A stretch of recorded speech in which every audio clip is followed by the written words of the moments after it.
1 करोड़ लोग इंडिया में हर साल हायर एजुकेशन को ज्वाइन करते हैं, मतलब कॉलेजेस को ज्वाइन करते हैं। 1 करोड़ लोग, 1 करोड़ में से 10 लाख इंजीनियर हैं और 5 लाख लॉयर्स, फैशन, MBA वाले हैं। बचे 85 लाख, 85 लाख। वो 85 लाख लोग या तो BA कर रहे हैं या BCom या BBA। इन 85 लाख लोगों में से आप मेरे को बताइए कितने लोगों की जॉब लगती है after graduation, which is minimum 5 lakh rupees.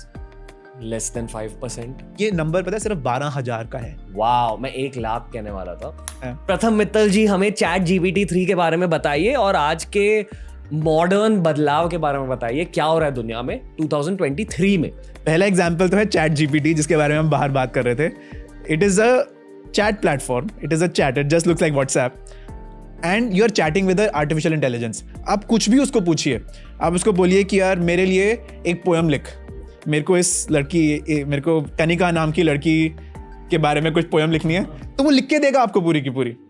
It will also be able to actually create the motion graphics. कोई मेरे को रोमांटिक मूवी देखनी है with Ranveer Singh as the hero, तो मैं बस उसको डालूंगा उसके अंदर कि create me a movie where Ranveer Singh is in love with the girl, whatever, and that movie will be created in 10-20 seconds.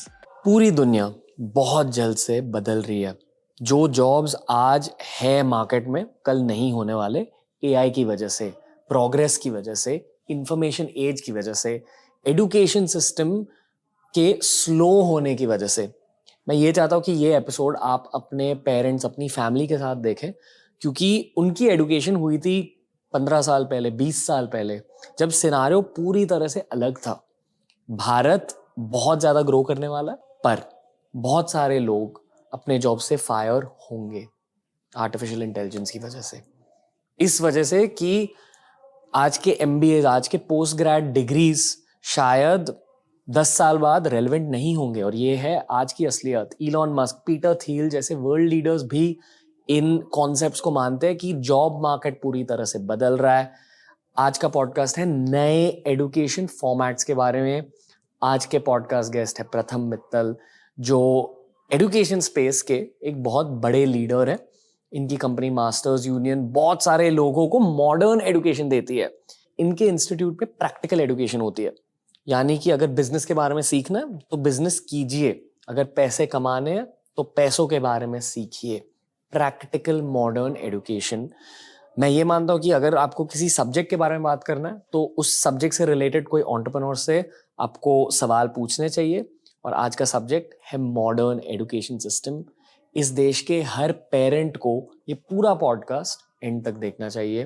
दोस्तों, अपने फैमिली के साथ ये वाला एपिसोड देखिए और सीखिए TRS हिंदी से।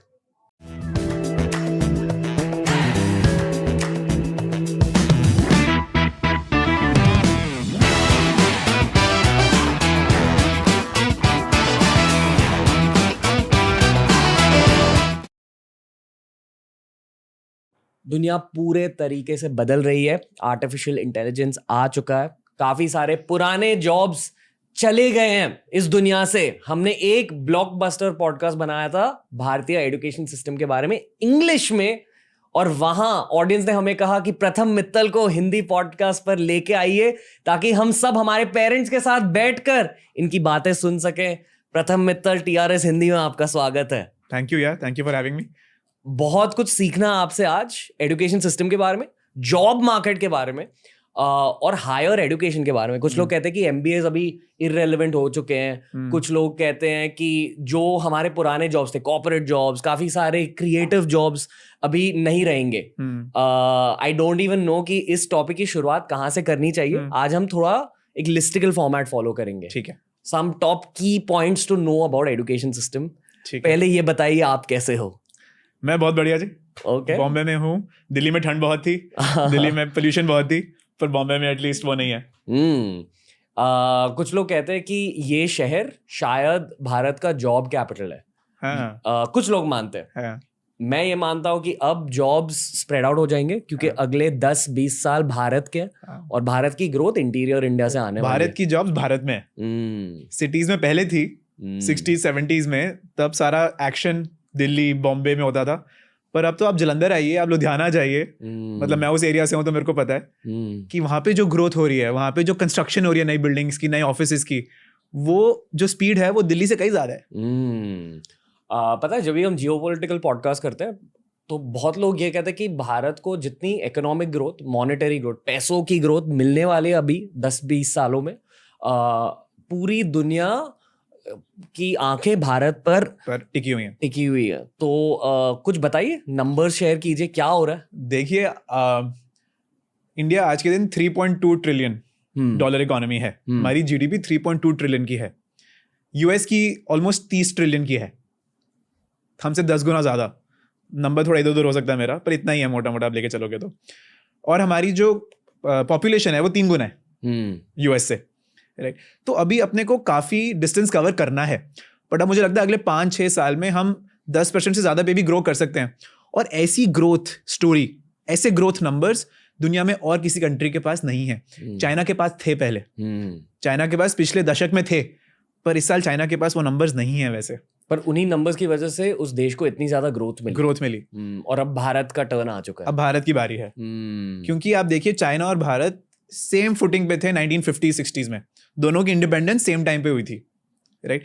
तो उसके बाद चाइना और इंडिया सिमिलर पेस पे ही ग्रो करे, पर 70s-80s में आते आते चाइना में कुछ कुछ सिस्टम बदला, उसकी वजह से उनकी ग्रोथ एकदम फास्ट हुई। पर अब वो उनकी ग्रोथ वापस स्लो हो रही है, काफी स्लो हो रही है। और इंडिया की जो ग्रोथ है वो धीरे धीरे बढ़ती गई और अब वो स्टेज पे है कि हम चाइना को क्रॉस कर सकते हैं और कर जाएंगे। बहुत सारे लोगों के साथ मैंने पॉडकास्ट किया है, मैंने ये सीखा है कि अगर भारत को आगे लेके जाना है वो सिर्फ एजुकेशन के थ्रू होगा, पर उसके साथ साथ हमें हमारे एजुकेशन सिस्टम के बारे में भी बात करनी चाहिए। इसलिए पॉइंट 1, हमें शायद ब्रिटिशर्स के बारे में बात करना चाहिए, आज़ादी के बारे में बात करना चाहिए, क्योंकि हमारा जो आज का एजुकेशन सिस्टम है, ऑनेस्टली अगर आप दुनिया के एजुकेशन सिस्टम से कंपेयर करें तो we are quite far off. और आज भारत में मोस्टली सेल्फ एजुकेशन हो रही है। ब्रिटिश से भी पहले चलते हैं, ओके हम चलते हैं तक्षशिला नालंदा वाले टाइम पे, विच इज 2000 BC, मतलब 5000 साल पहले, 4000 साल पहले। उस टाइम की बात करते हैं। उस टाइम पे हमारे पास गुरुकुल सिस्टम था। हम महाभारत की भी बात करते हैं, हम रामायण की भी बात करते हैं, उसमें गुरुकुल का मेंशन है, मतलब आदि महाभारत आदि रामायण तो गुरुकुल में ही हुई है। और गुरुकुल में क्या सिस्टम होता था? गुरुकुल में एक गुरु होता था और कुछ शिष्य होते थे, और जिसको आज की तरह हैंड्स ऑन एजुकेशन कहते हैं, एक्सपीरियंशियल एजुकेशन कहते हैं, education of learning by doing कहते हैं। वो तो हम 4000 साल पहले करते थे। वहां पे कौन सा कोई किताबें होती थी उस टाइम पे? वहां पे कौन सा यूट्यूब वीडियोस होती थी सीखने के लिए? तो वहां पे सब कुछ करके सीखा जाता था, प्रैक्टिकल, सब प्रैक्टिकल था, 100% प्रैक्टिकल था। धीरे धीरे जैसे जैसे क्लासेस के साइजेस बढ़ते गए तो किताबें आ गई, और किताबों ने कहीं ना कहीं टीचर्स को रिप्लेस कर दिया। अब टीचर भी बोलता है यार आप किताब पढ़ लो, एग्जाम दे देना उसके बाद। तो किताब प्रॉक्सी बन गई टीचर के लिए। अब धीरे धीरे यूट्यूब वीडियोस आ गई, वो प्रॉक्सी बन गई किताबों के लिए। तो actually education system over the last 4000 years नीचे गया है हमारा। पहले मुझे लगता है काफी रिच होता था हमारा एजुकेशन सिस्टम। अब जैसे जैसे डिमांड बढ़ती गई और सप्लाई उस हिसाब से नहीं बढ़ी, एजुकेशन कमर्शियलाइज हो गई, number 1। And number 2, the quality of education, जो एक्सपीरियंस है एक स्टूडेंट का क्लासरूम में। आपसे मैं पूछता हूँ, आप भी कॉलेज में गए थे, तो कॉलेज की आपको क्या बातें याद है? मेरे दोस्त, देखिए, मैं जब भी किसी से क्वेश्चन पूछता हूँ ना, सभी हमेशा बोलते हैं कि क्लास के बाहर की चीजें तो बहुत याद है, हमने क्लास बंक करी थी वो याद है, हमने क्लब जो होते हैं, स्कूल में क्लब्स होते हैं, कॉलेज में क्लब्स होते हैं, उसमें कुछ काम किया था वो याद है, पर क्लासरूम के अंदर क्या सीखा था वो कभी नहीं याद। तो फिर क्लास क्यों गए थे? क्योंकि आई फील कि जब आप क्लास में बैठे हुए होते हो, अगर टीचर इंटरेस्टिंग नहीं है ना, आपका अटेंशन वहां नहीं होगा। आप एक्टिंग करोगे, आप ऐसे नॉड करोगे, पर आप सुन रहे नहीं हो। मेरी एजुकेशन कॉलेज के बाद शुरू हुई, और एंड आई फील कि एज 22 to 23 के उस फेज में मैं काफी ज्यादा स्टूपिड था। दिमाग मेरा ज्यादा अच्छा नहीं था, स्ट्रीट स्मार्ट्स अच्छे नहीं थे, बहुत कुछ खुद से सीखना पड़ा, गलतियां कर करके। यार यदि एक क्लास में यदि 60 बच्चे हैं, 50-60 बच्चे हैं, उसमें से जो तो आखिरी के 25 बच्चे जो पीछे बैठे हैं, उन तक तो कभी कभी आवाज ही नहीं पहुंचती, और वो बोर्ड को भी नहीं देख पाते। और जो आगे बैठे हैं, जो बिल्कुल फ्रंट सीट पे 2-3 बच्चे बैठे हैं, वो सब सुन रहे हैं और वो जवाब भी दे देते हैं। दूसरों को सोचने का मौका भी नहीं मिलता और वो जवाब दे देते हैं जब टीचर कोई क्वेश्चन पूछता है। अच्छा, यदि क्लास मॉर्निंग में 8 बजे या इवनिंग में 4 बजे, तो कई बच्चों का माइंड ही प्रिपेयर्ड नहीं होता सुनने के लिए। आप कैसे एक्सपेक्ट कर सकते हो कि कोई किसी टीचर की 8 घंटे दिन में सुनता रहे बस? ह्यूमनली पॉसिबल ही नहीं है। बट हमारा स्ट्रक्चर एजुकेशन सिस्टम का, नॉट ओनली इन इंडिया, इसमें इंडिया की कोई गलती नहीं है, ये पूरी ग्लोब की गलती है। Globally education system is not optimized, वो बच्चों के लिए बना ही नहीं है, वो टीचर्स के लिए बना है। आपने एक आईवी लीग स्कूल में पढ़ाई की है, यानी कि एक बहुत ज्यादा टॉप कॉलेज में, शायद दुनिया का एक टॉप कॉलेज है जी। आई रिमेंबर इंग्लिश पॉडकास्ट में आईवी लीग की थोड़ी बातें हुई थी, पर क्योंकि बहुत सारे लोग आपको पहली बार देख रहे टीआरएस पर, झट से आईवी लीग के बारे में समझाइए, क्योंकि आई एम श्योर आप आईवी लीग के बारे में भी सोच रहे हो अभी, जब आप ये कह रहे हो कि दुनिया भर का एजुकेशन सिस्टम थोड़ा सा खराब है। तो अगर सबसे जो टॉप कॉलेज है वहां भी थोड़ी कमियां है, बिल्कुल, तो मतलब आगे का सोल्यूशन क्या हो सकता है? देखो, आईवी लीग एक ग्रुप ऑफ 8 कॉलेजेस है यूएस में, नॉर्थ ईस्ट यूएस में, न्यूयॉर्क के आसपास 8 कॉलेजेस हैं जिन्होंने आपस में एक संधि करी हुई है, और वो सारे के सारे अपने कॉम्पिटिशन्स इंटरनली करते हैं, तो एक क्लब बन गया ऑलमोस्ट वो 8 कॉलेजेस का। उन 8 कॉलेज में हार्वर्ड, प्रिंसटन, पेन, ऐसे ऐसे नाम है। और यूएसए के टॉप जॉब्स वहां से मिलते हैं लोग। बिल्कुल, तो हाँ, यूएस के जो टॉप जॉब्स है, यूएस के आईआईटी और आईएम है एक तरीके से, आप लेके चलिए 100 बातों की एक बात। पर इन कॉलेजेस में भी जो एजुकेशन सिस्टम है, वो उसके कारण बच्चे अच्छा नहीं कर रहे, वो बच्चे इसलिए अच्छा कर रहे हैं बिकॉज वो कॉलेजेस अच्छे बच्चे ढूंढ के लाते हैं। जो एंट्री मैकेनिज्म है, जो एडमिशन सिस्टम है, वो ये इंश्योर करता है कि बेस्ट बच्चे ही उन कॉलेजेस में आ रहे हैं। और फिर नो डाउट कई कॉलेजेस में कई क्लासेस अच्छी होती हैं, उससे बच्चों का जेन्युइनली वैल्यू ऐड होता है, बट जो एक कॉलेज का रोल होना चाहिए बच्चे को ग्रो करने में, मुझे नहीं लगता कि वो सारा का सारा क्रेडिट कॉलेज को मिलना चाहिए। Colleges do a good job of filtering students, not of educating students. I feel कि वहां का एक बेनिफिट ये है कि रोट लर्निंग थोड़ी कम होती है, या please correct me if I am wrong, जो हम यहाँ कहते हैं रट्टा मारना, मगिंग अप, भारत में बहुत ज्यादा है। मैं एक इंजीनियरिंग कॉलेज में था, अच्छे इंजीनियरिंग कॉलेज में था, वहाँ जो सबसे मुश्किल सब्जेक्ट्स भी थे, computer programming, electronic devices and circuits, वहां भी हमें रट्टा मारना पड़ा। मतलब एग्जाम में बेसिकली आपके रोट लर्निंग स्किल्स टेस्ट किए जाते हैं। आप बेसिकली मगअप कर लेते हो, थूक देते हो एग्जाम पेपर में, और फिर आप भूल जाते हो कि क्या पढ़ा था। करेक्ट। मतलब मैं एक टॉप ट्यूशन के लिए भी गया कुछ सब्जेक्ट के लिए, ट्यूशन में भी हमें रोट लर्निंग मेथड सिखाए जाते हैं कि अगर ये याद रखना है तो ये गाना याद कर लो, या ABCD फर्स्ट वर्ड्स का कुछ बना लो। मैं 20 साल का लड़का हूं, मुझे इंजीनियरिंग सीखना है, या मैं मेमोरी को स्ट्रेंथन कर रहा हूँ। मैं इंजीनियर नहीं बना, मैं बहुत अच्छा रोट लर्नर बना इंजीनियरिंग कॉलेज में। देखो, रोट लर्निंग भी अपने आप में बुरी चीज नहीं है। रोट लर्निंग भी एक स्किल है विच टीचेस यू हार्ड वर्क। देखो, इंडियन बच्चों में एक क्वालिटी तो है ना कि वो बैठ के मतलब सीख सकते हैं। अमेरिका में नो डाउट कि कुछ कुछ एजुकेशन सिस्टम अच्छा है और रोट लर्निंग कम है, पर वहां पे बच्चा उतना हार्डवर्क भी नहीं करते जितना इंडिया में करते हैं। तो देखो, इंडिया की कुछ वीकनेस है, कुछ स्ट्रेंथ है, अमेरिका की कुछ वीकनेस है, कुछ स्ट्रेंथ है। और मैं एक चीज मानता हूँ कि अगर आपको दुनिया में आगे जाना है, you should always use your unfair advantage. मतलब जो भगवान ने आपको ताकत दी है उसका फायदा उठाओ और करियर को आगे लेके जाओ। फिर जब हम भारत की बातें कर रहे हैं, ये याद रखना चाहिए कि हम एक बहुत हार्ड वर्किंग नेशन है, बहुत हार्ड। अब गूगल के सीईओ एक इंडियन है जो इंडियन सिस्टम से पढ़ाई करी है उन्होंने, और वो गूगल के सीईओ हैं आज के दिन, सबसे दुनिया की सबसे बड़ी कंपनी के सीईओ हैं।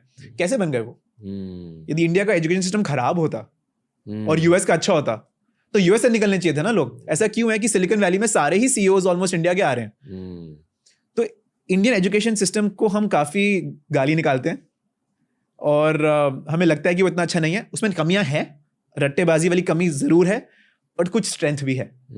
वैसे ही यूएस में रट्टाबाजी कम है, ज्यादा एप्लीकेशन ओरिएंटेड है, but for whatever reason उसकी वजह से बच्चा वहां पे हार्डवर्क नहीं करता। मैंने देखा ही अपने आंखों से।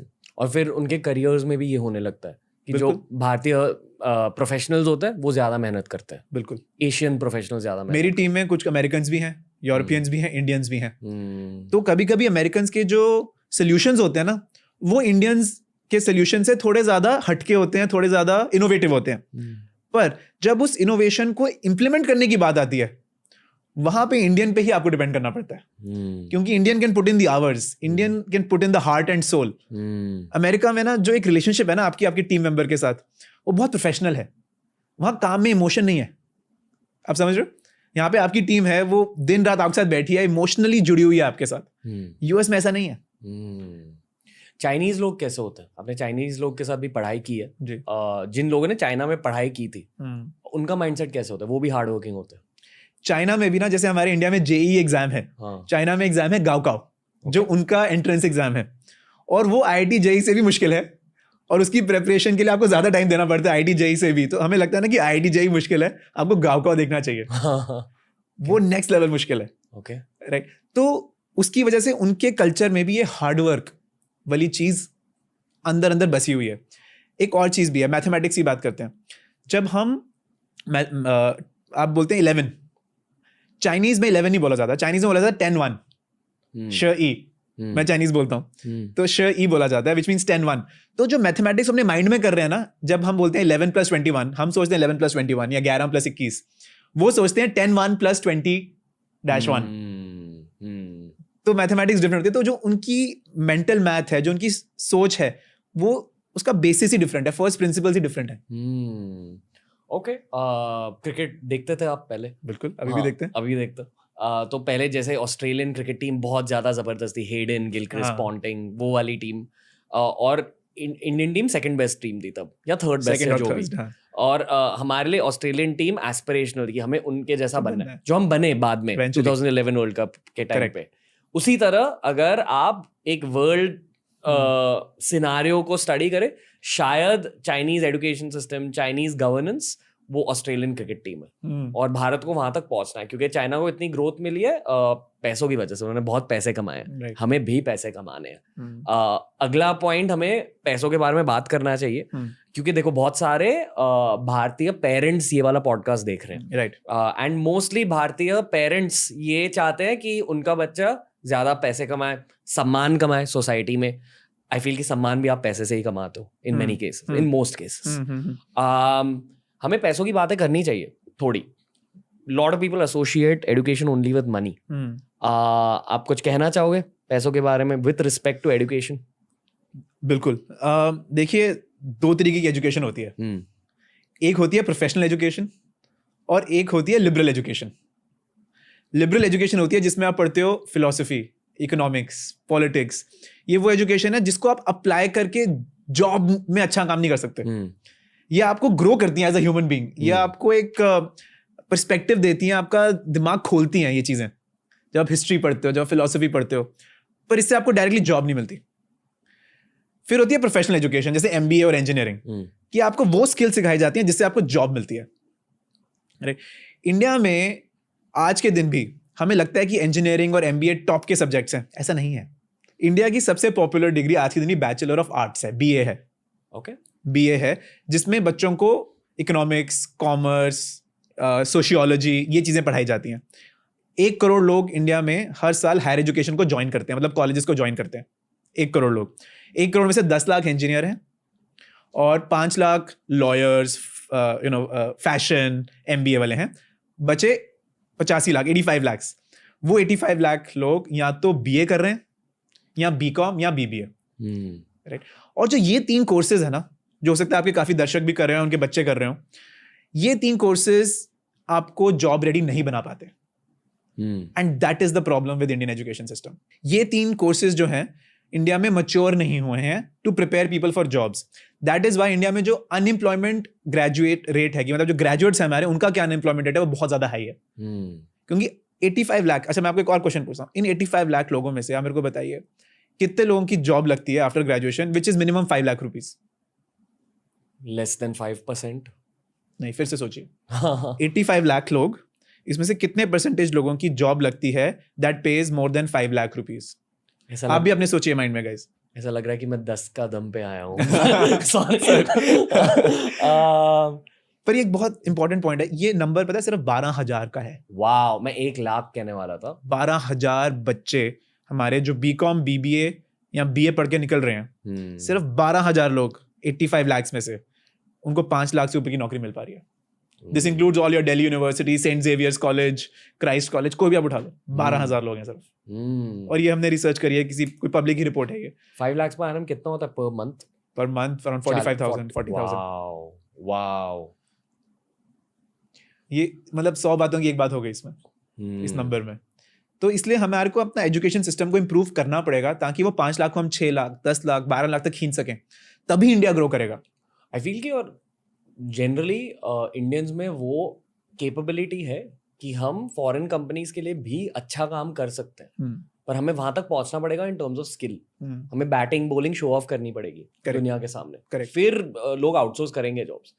यूट्यूब इंडस्ट्री में काफी सारे लोग बाहर के प्रोजेक्ट्स को इंडिया से बनवाते हैं। हाँ, जैसे editors, editing studios, film studios, scripting, वो सब इंडिया में होने लगी है।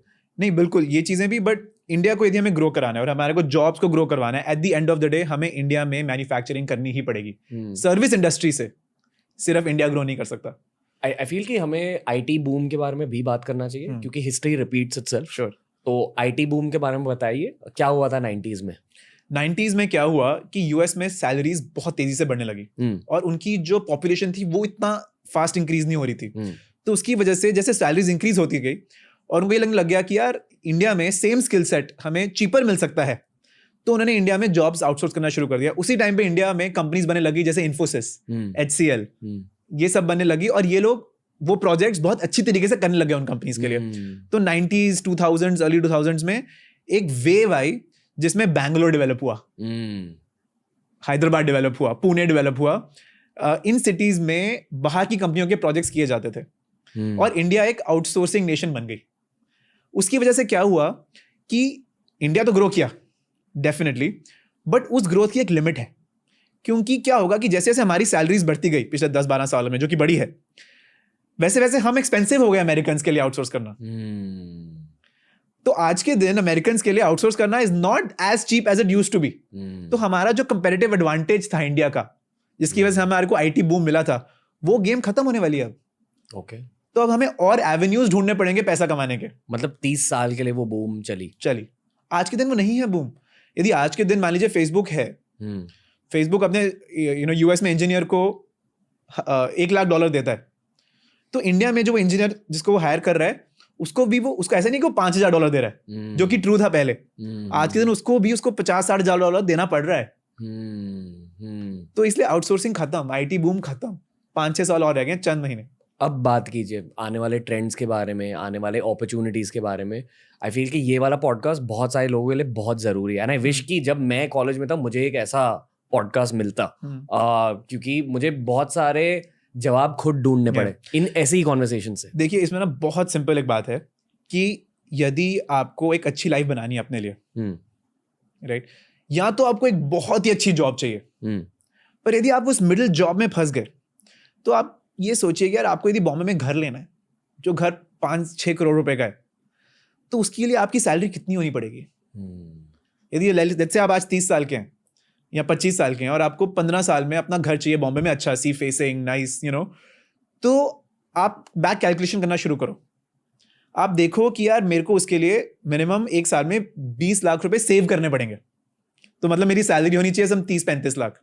ये कैलकुलेशन आपको करके चलनी पड़ेगी और आपको देखना पड़ेगा कि कौन सी जॉब्स वो आपको 30-35 लाख दे पा रही हैं टैक्स के बाद। मतलब टैक्स के बिना कितना? 50, ऑलमोस्ट 40-45। इतना आपको मेंटेन करके रखना पड़ेगा फॉर 15-20 इयर्स, ताकि आप एक बॉम्बे में हाफ डिसेंट होम अफोर्ड कर सको। नाउ इंडिया में कितनी ही जॉब्स हैं जो 30-40 लाख दे पाती हैं, बहुत ज्यादा नहीं है, और आईटी के बाहर तो बिल्कुल भी नहीं है। आई ऑल्सो फील कि बहुत सारे लोग ना मीडियोकर जॉब्स के लिए एम करते हैं। ये ऐसा लगता है कि हाँ, जो जॉब प्लेसमेंट्स हमारे कॉलेज में आ गई, हमें बस उन्हें टारगेट करना चाहिए। ये बड़ा भी नहीं सोचते। हाँ, बड़ा नहीं सोचते, और बड़ा सोचना चाहिए। बड़ा सोचना चाहिए। और बड़े सोचने के लिए तो एक ही चीज है कि आप एंटरप्रेन्योर बनिए।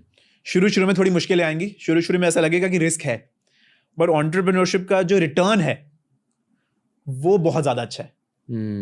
वो बहुत ज्यादा अच्छा है, क्योंकि जॉब्स, अच्छी जॉब्स, हाई पेइंग जॉब्स कम ही रहेंगी, वो 1-2% ही होंगी। So if you want to build a life for yourself, यदि आपको अपने लिए एक लाइफ क्रिएट करनी है जो आपकी ड्रीम्स की लाइफ है, उसके लिए आपके लिए शॉर्ट वे तो एंटरप्रेन्योरशिप ही है।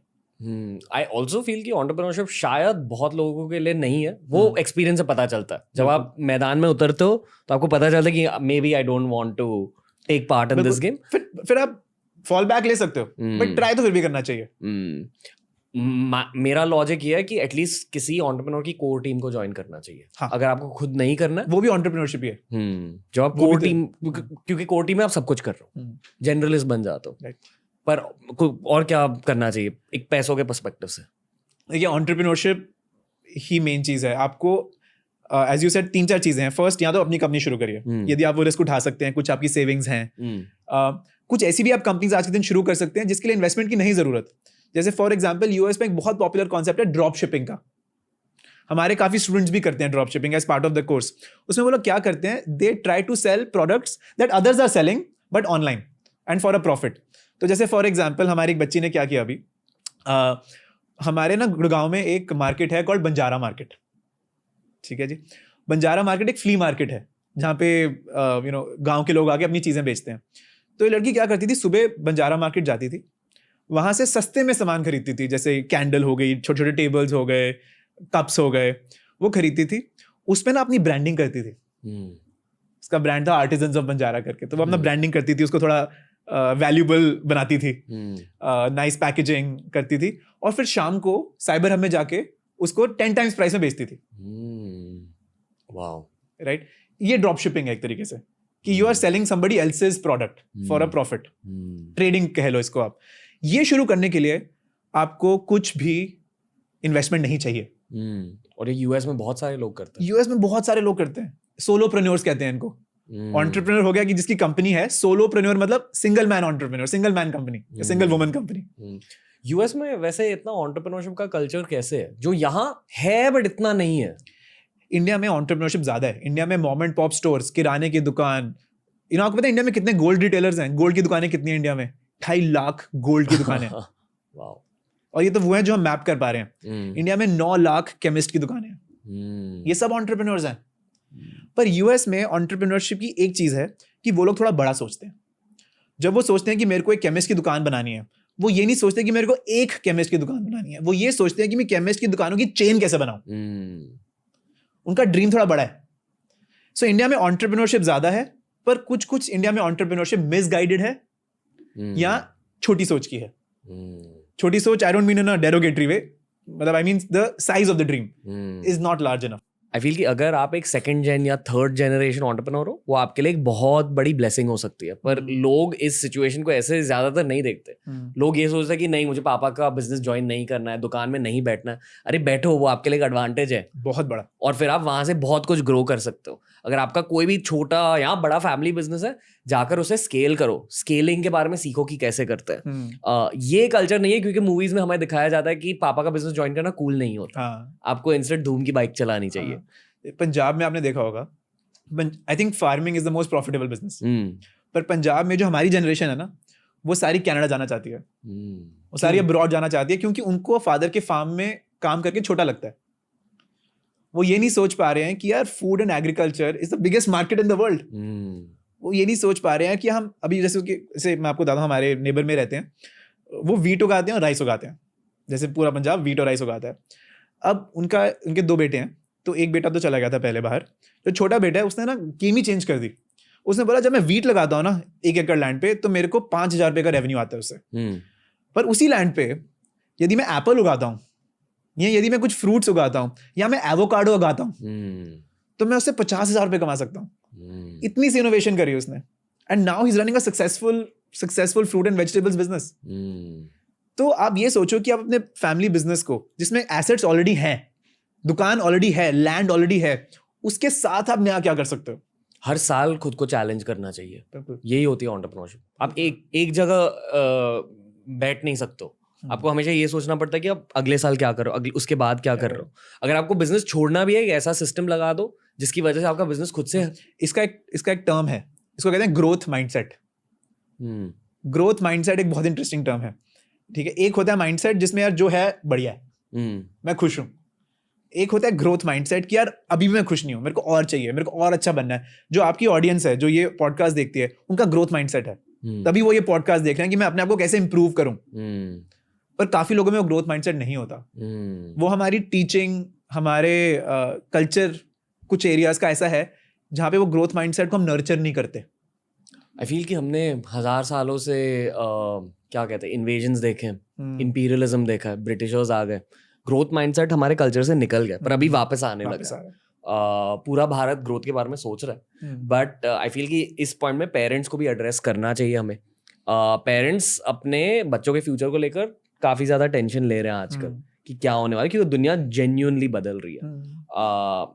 आप पेरेंट्स के बारे में कुछ कहना चाहोगे? उन पेरेंट्स को क्या सोचना चाहिए? देखिए, पेरेंट्स को अपने बच्चों को रिस्क से दूर नहीं करना चाहिए. एक पेरेंट की एक इंस्टिंक्ट है कि बच्चे को बचाओ हमेशा, बच्चे को सेफ रखो, बच्चे को रिस्क के पास ना जाने दो. इसलिए काफी पेरेंट्स बच्चों को स्टार्टअप करने से या एक स्टार्टअप में जॉब करने से रोकते हैं. पर देखिए, लॉन्ग टर्म में जो एंटरप्रेन्योरशिप है, इट विल ऑलवेज पे ऑफ मोर. एंटरप्रेन्योरशिप ना करना अपने आप में एक ज्यादा बड़ा रिस्क है. शायद कॉलेज के बाद एक 2 साल का पीरियड देना चाहिए बच्चों को, पेरेंट्स को सपोर्ट करना चाहिए. ये भी भारत का एक एडवांटेज है कि हम फैमिलीज के साथ रहते हैं. नहीं तो अमेरिका में कॉलेज के बाद आप फैमिली के घर को छोड़ देते हो, पर यहाँ आप रह रहे हो, पेरेंट्स को सपोर्ट करना चाहिए 2 सालों के लिए फाइनेंशियली. एंड क्या है कि यदि आप एक स्टार्टअप कर रहे हैं, यदि आप एक एंटरप्रेन्योरशिप में आ गए हैं, तो ऐसा नहीं है कि उसमें कमाई नहीं होगी. आज के दिन इंडिया में इतनी ज्यादा फंडिंग अवेलेबल है फॉर योर आइडियाज.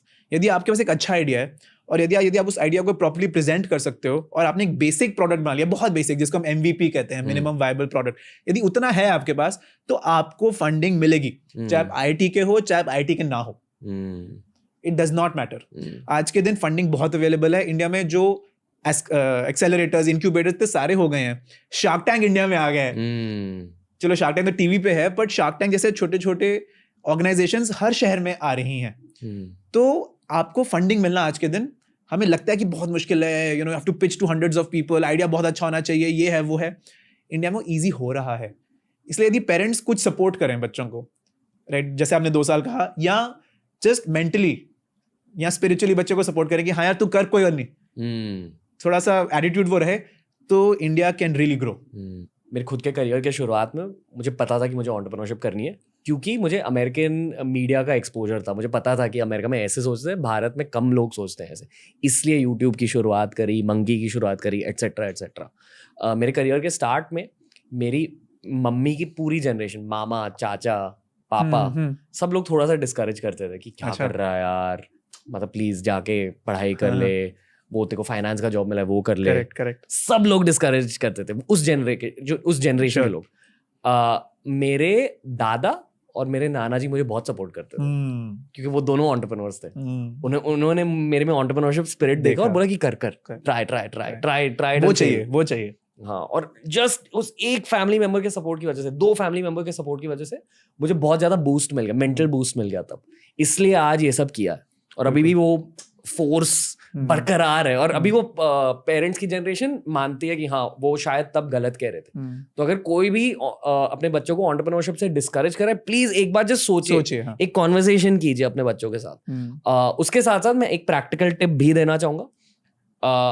मतलब मैंने सिर्फ इंजीनियरिंग कॉलेज से ग्रेजुएशन की थी, किसी ने मुझे बिजनेस सिखाया नहीं, पर मेरे एक फ्रेंड ने मुझे कहा कि स्टैनफोर्ड का एक free of cost entrepreneurship course YouTube पे है, जिसका नाम है how to start a startup, जिसे वाई कॉम्बिनेटर ने बना. वाई कॉम्बिनेटर बताइए कि क्या है वाई कॉम्बिनेटर? वाई कॉम्बिनेटर पे आ जाते हैं. वाई कॉम्बिनेटर दुनिया का सबसे सक्सेसफुल इंक्यूबेटर है. इंक्यूबेटर एक वो चीज होती है, एक वो ऑर्गेनाइजेशन होती है जो स्टार्टअप्स को इंक्यूबेट करती है, जो एक यंग कंपनीज होती हैं उनको मेंटोरशिप देती है, उनको कुछ फंडिंग देती है शुरू में, ताकि वो एक बड़ी कंपनी बन सके. जैसे ड्रॉपबॉक्स है, एयरबीएनबी है, ये सब कंपनीज जो शायद लोगों ने सुनी होंगी. एयरबीएनबी तो सुनी ही होगी लोगों ने, इंडिया में भी है. रेडिट है, रेजर पे है. रेजर पे जिसे आप पेमेंट करते हैं, ये सब वाई कॉम्बिनेटर कंपनीज हैं. ये सिलिकॉन वैली में, सैन फ्रांसिस्को में एक इंक्यूबेटर है. और सोचो, मतलब वाई कॉम्बिनेटर की मेंटरशिप फ्री ऑफ कॉस्ट है यूट्यूब पर लोग देखते नहीं. उन वीडियोस पर 10,000 व्यू है, 20,000 व्यूज है. तो मुझे भी अभी आज तक मैं उन वीडियोस को यूज करता हूँ खुद के बिजनेस डिसीजंस को. और उन्होंने बिल्कुल ऐसे कोर्स बना दिया है, मतलब कंपनी खोलना है, उन्होंने एक कोर्स बना दिया है. स्टेप 1 क्या करना है, स्टेप 2 क्या करना है, स्टेप 3 क्या करना है, मार्केटिंग कैसे करनी है, PR कैसे करनी है, MVP कैसे बनाना है, सब कुछ तो उन्होंने लेआउट कर दिया आपके लिए, फुल चीट शीट. अगर आप स्टार्टअप की दुनिया में एंटर भी करें, not even as an entrepreneur, अगर आप सिर्फ स्टार्टअप की दुनिया में जॉब कर रहे हो, डेफिनेटली वो वाला कोर्स देखिए. और उसके साथ साथ आज के जमाने का सच भी जानिए. प्रथम मित्तल जी हमें ChatGPT-3 के बारे में बताइए और आज के मॉडर्न बदलाव के बारे में बताइए, क्या हो रहा है दुनिया में 2023 में. देखिए, हम हैं 2023 में, आर्टिफिशियल इंटेलिजेंस आ गई है. ये कोई फ्यूचरिस्टिक कॉन्सेप्ट नहीं है. ये ऐसा नहीं है कि 5 साल 10 साल बाद होगा तब देखेंगे. ये आपकी पॉकेट में आज के दिन एक बहुत ज्यादा इंटेलिजेंट आर्टिफिशियल इंटेलिजेंस बैठी हुई है. एंड इसकी 2-3 एग्जाम्पल्स हैं. जो कि हर कोई अपने घर बैठे यूज कर सकता है। पहला एग्जाम्पल तो है चैट जीपीटी, जिसके बारे में हम बाहर बात कर रहे थे।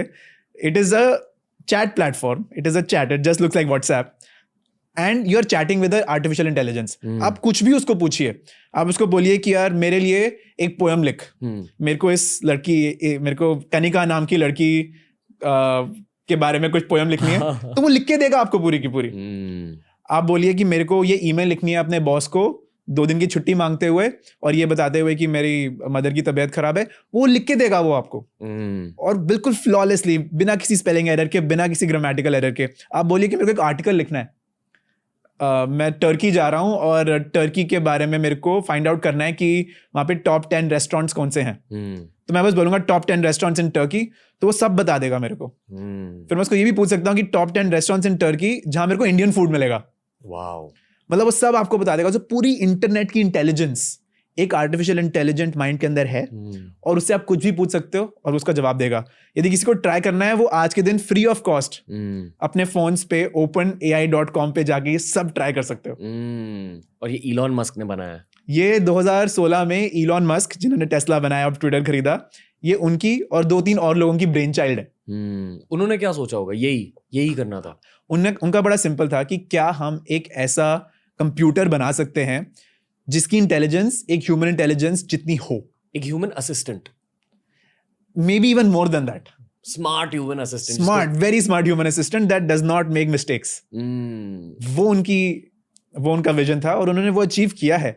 मतलब the kind of things you can do on chat GPT, नींद नहीं आती, बिकॉज मेरे को ऐसा लगता है यार जॉब्स कहाँ रहेंगी। जो एक कंटेंट राइटिंग होती है, काफी बड़ी जॉब है, थी क्योंकि आज के दिन आपको कुछ भी कंटेंट लिखना है, वेबसाइट पे कॉपी लिखना है, पोएम लिखनी है, आपको कोई आर्टिकल लिखना है, सब विद इन 2 या 3 सेकेंड्स चैट जीपीटी पे लिखा जाता है। हाँ, पता है लास्ट पॉडकास्ट भी शायद मुझे तो लगता है कभी-कभी नहीं पॉडकास्ट नहीं, यहाँ में ह्यूमंस की जरूरत है। नहीं, पर सच में पता नहीं, एक मैंने बुक पढ़ी थी बहुत पहले, 21 lessons for the 21st century, Harari की बुक है। बहुत कुछ लिखा है उन्होंने कि बहुत सारे जॉब्स चले जाएंगे अगले 10-20 सालों में। उसकी शुरुआत हो चुकी है चैट जीपीटी 3 के साथ। 2022 में मेरा एक ही गोल था कि मुझे राइटिंग यूनिट खड़ा करना था। दिसंबर में चैट जीपीटी 3 निकल गया। मैं सोचा कि यार क्या फायदा, but it's a good thing. मतलब अभी मेरे राइटर्स अभी एडिटर्स बन गए, एज इन उन आर्टिकल्स को एडिट करते हैं according to what will work on the internet. पर सच ये है कि चैट जीपीटी 3 एक लेवल 0 सिस्टम है। अभी सिस्टम्स और ज्यादा इंप्रूव होते जाएंगे। तो शुरू अभी तो ये iPhone 1 है। आपने कहा कि 2 हफ्तों में भी उसकी आउटपुट इंप्रूव हो चुकी है, क्योंकि एक इंटेलिजेंट सिस्टम है जो कि दुनिया के सारे डेटा से सीखता है। तो अब जैसे लोगों ने उस चैट के साथ बात करना शुरू किया है, तो उसको भी फीडबैक मिल रहा है कि मेरे कौन से आंसर्स अच्छे हैं, कौन से आंसर इतने अच्छे नहीं हैं। तो वो अपने आप को मशीन लर्निंग यूज करके अपने आप को इंप्रूव कर रहा है। Every day it is improving. आप जो से कल पूछेंगे और जो 2 दिन बाद पूछेंगे, सेम क्वेश्चन, इंप्रूव वर्जन आएगा आपको। आपने क्या क्या यूज किया चैट जीपीटी 3? एक तो चैट जीपीटी 3 यूज किया है, और ओपन एआई का ही एक और प्रोडक्ट है, डैली करके, DALL-E। इसका फुल फॉर्म मुझे नहीं पता है, बट ये भी एक बहुत इंटरेस्टिंग है। इसको आप बोलो कि मेरे को कोई भी फोटोग्राफ या कोई भी पेंटिंग बनानी है, कुछ भी रैंडम, कि मेरे को चाहिए पेंटिंग कि एक एरोप्लेन मून के आगे से जा रहा है और उस एरोप्लेन में गाय ट्रैवल कर रही है। आप उसको ये बोलो, और उसको ये बोलो कि मेरे को वो स्टिक आर्ट में चाहिए या मेरे को वो वाटर कलर्स में चाहिए, आपको वो पेंटिंग बन जाएगी। इस पॉडकास्ट में हम इमेज डाल देंगे जो आपने कहा। हाँ, उसी प्लीज डालिए। मतलब एंड वो रियल टाइम विद इन 2 या 3 सेकंड्स वो बन जाती है। तो द क्वेश्चन नाउ कम्स कि जो ग्राफिक डिजाइनर्स थे, जो पेंटर्स थे, जो वॉल आर्टिस्ट थे, क्या उनकी जॉब्स फ्यूचर में रिस्क पे आएंगी? आ चुकी हैं। फ्यूचर, मैं फिर फ्यूचर में जा रहा हूँ, ये तो हो चुका है। अब आई एम श्योर कि 1 साल में भी और ज्यादा एआई प्रोग्राम्स निकल के आएंगे। बिल्कुल हो सकता है कल को यार ऐसा हो कि पूरा का पूरा डॉक्टर का सिस्टम, मतलब मेडिकल सिस्टम भी आर्टिफिशियल इंटेलिजेंस पे आ जाए। मैं बताऊं कि मेरे को भी खांसी है, मेरे को ये है, मैं अपनी फोटो ले लूं अपने गले की, डाल दूं, और वो एग्जैक्ट डिटेल में मेरे को सब बता दे कि मेरे को किस प्रोबेबिलिटी के साथ कौन सी डिजीज हुई है, एंड साथ ही मेरे को मेरी मेडिसिन भी लिख के दे दे। शायद हो सकता है डॉक्टर्स की, ओपीडी की, एटलीस्ट सर्जरी के लिए फिर भी डॉक्टर्स की जरूरत रहेगी। सर्जरी आई थिंक होने में फिर भी टाइम है, हालांकि रोबोटिक सर्जरी भी आ रही है आज के दिन। नी सर्जरी जो होती है वो रोबोट्स ही करते हैं, बट फिर भी मुझे ऐसा लगता है कि even doctors, which is the highest grade of employment, doctors के ऊपर तो कुछ नहीं है ना, उनकी जॉब भी चैलेंज हो रही है। क्योंकि आप एक एडुकेटर हो, आपको थोड़ा डर लगता है कि आप कैसे एडुकेट करोगे? मतलब मास्टर्स यूनियन ने बहुत सारे लोगों को जॉब दिलवाई है, पर अभी पूरा जॉब मार्केट एआई की वजह से चेंज होने वाला है। आई फील कि जैसे मोबाइल फोन्स एकदम बड़ी इन्वेंशन थी हमारे लाइफ टाइम में, ये दूसरी बड़ी इन्वेंशन है। बिल्कुल सब कुछ बदलने वाला है। सब कुछ मोबाइल फोन्स की वजह से कोडैक एज अ कंपनी एकदम चली गई, काफी सारे कंपनीज चले गए, टॉयज का यूज कम हो गया, टॉयज आर अस भी बैंकरप्ट हो हाँ गए, करेक्ट, सब ऑनलाइन हो गया अब। इतने सारे इंडस्ट्रीज में डिसरप्शन हो गई। कहते हैं कि नैस्डैक में जो वहाँ का निफ्टी है, जो अमेरिका का निफ्टी है, उनके टॉप 50 कंपनीज में आने वाले 10-20 सालों में शायद 20-30 कंपनीज एआई बेस्ड कंपनीज होंगी। बिल्कुल, जैसे अभी एक एआई में चैट जीपीटी में ही मैंने आज सुबह ही डाला कि right me a story for a script where someone is traveling and they meet some girl and whatever, something happens, right? And it wrote a beautiful script, a story, so it can actually even come up with new stories, new ideas. Now imagine 2 steps ahead, maybe in 2 years it will also be able to actually create the motion graphics. मतलब पूरी Bollywood industry, मतलब ऐसा होगा कि मेरे को कोई movie देखने का मन करे, मेरे को मूवी देखनी है, कोई मेरे को रोमांटिक मूवी देखनी है with Ranveer Singh as the hero, तो मैं बस उसको डालूंगा उसके अंदर कि create me a movie where Ranveer Singh is you know in love with the girl whatever, and that movie will be created in 10-20 seconds. Think about that. मेरे ख्याल से एक यूट्यूब चैनल है which is entirely AI run, वो AI movies create करती है. Wow, तो ये रियलिटी भी अभी आ चुकी है. मतलब कंटेंट क्रिएटर्स का फ्यूचर क्या है? सिर्फ कॉन्सेप्ट्स के बारे में सोचना कि ये कॉन्सेप्ट होगा, अभी एआई ही क्रिएट करेगा. आई डोंट नो क्या होने वाला है. आई थिंक फ्यूचर में सबको ये देखना पड़ेगा कि how can they use AI to do their jobs even better.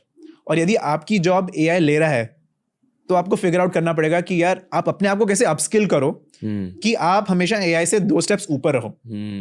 And I feel the one thing that AI cannot do is entrepreneurship. क्यों?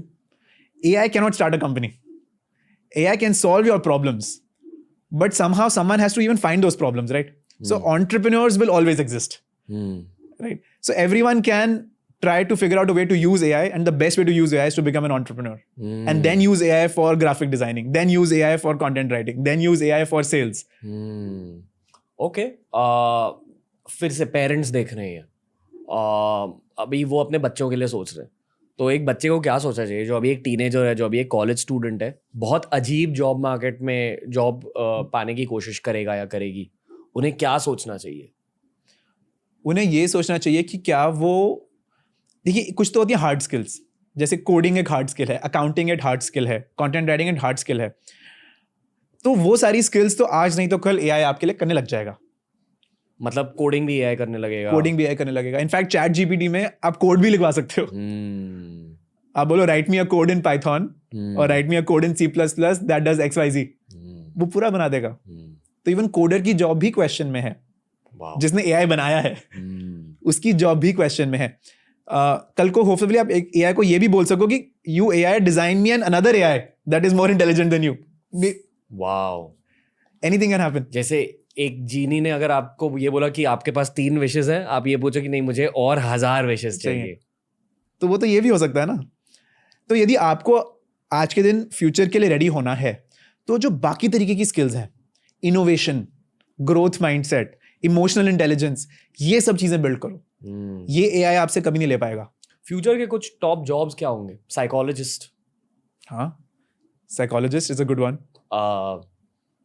solopreneurs, maybe it's so hard to think.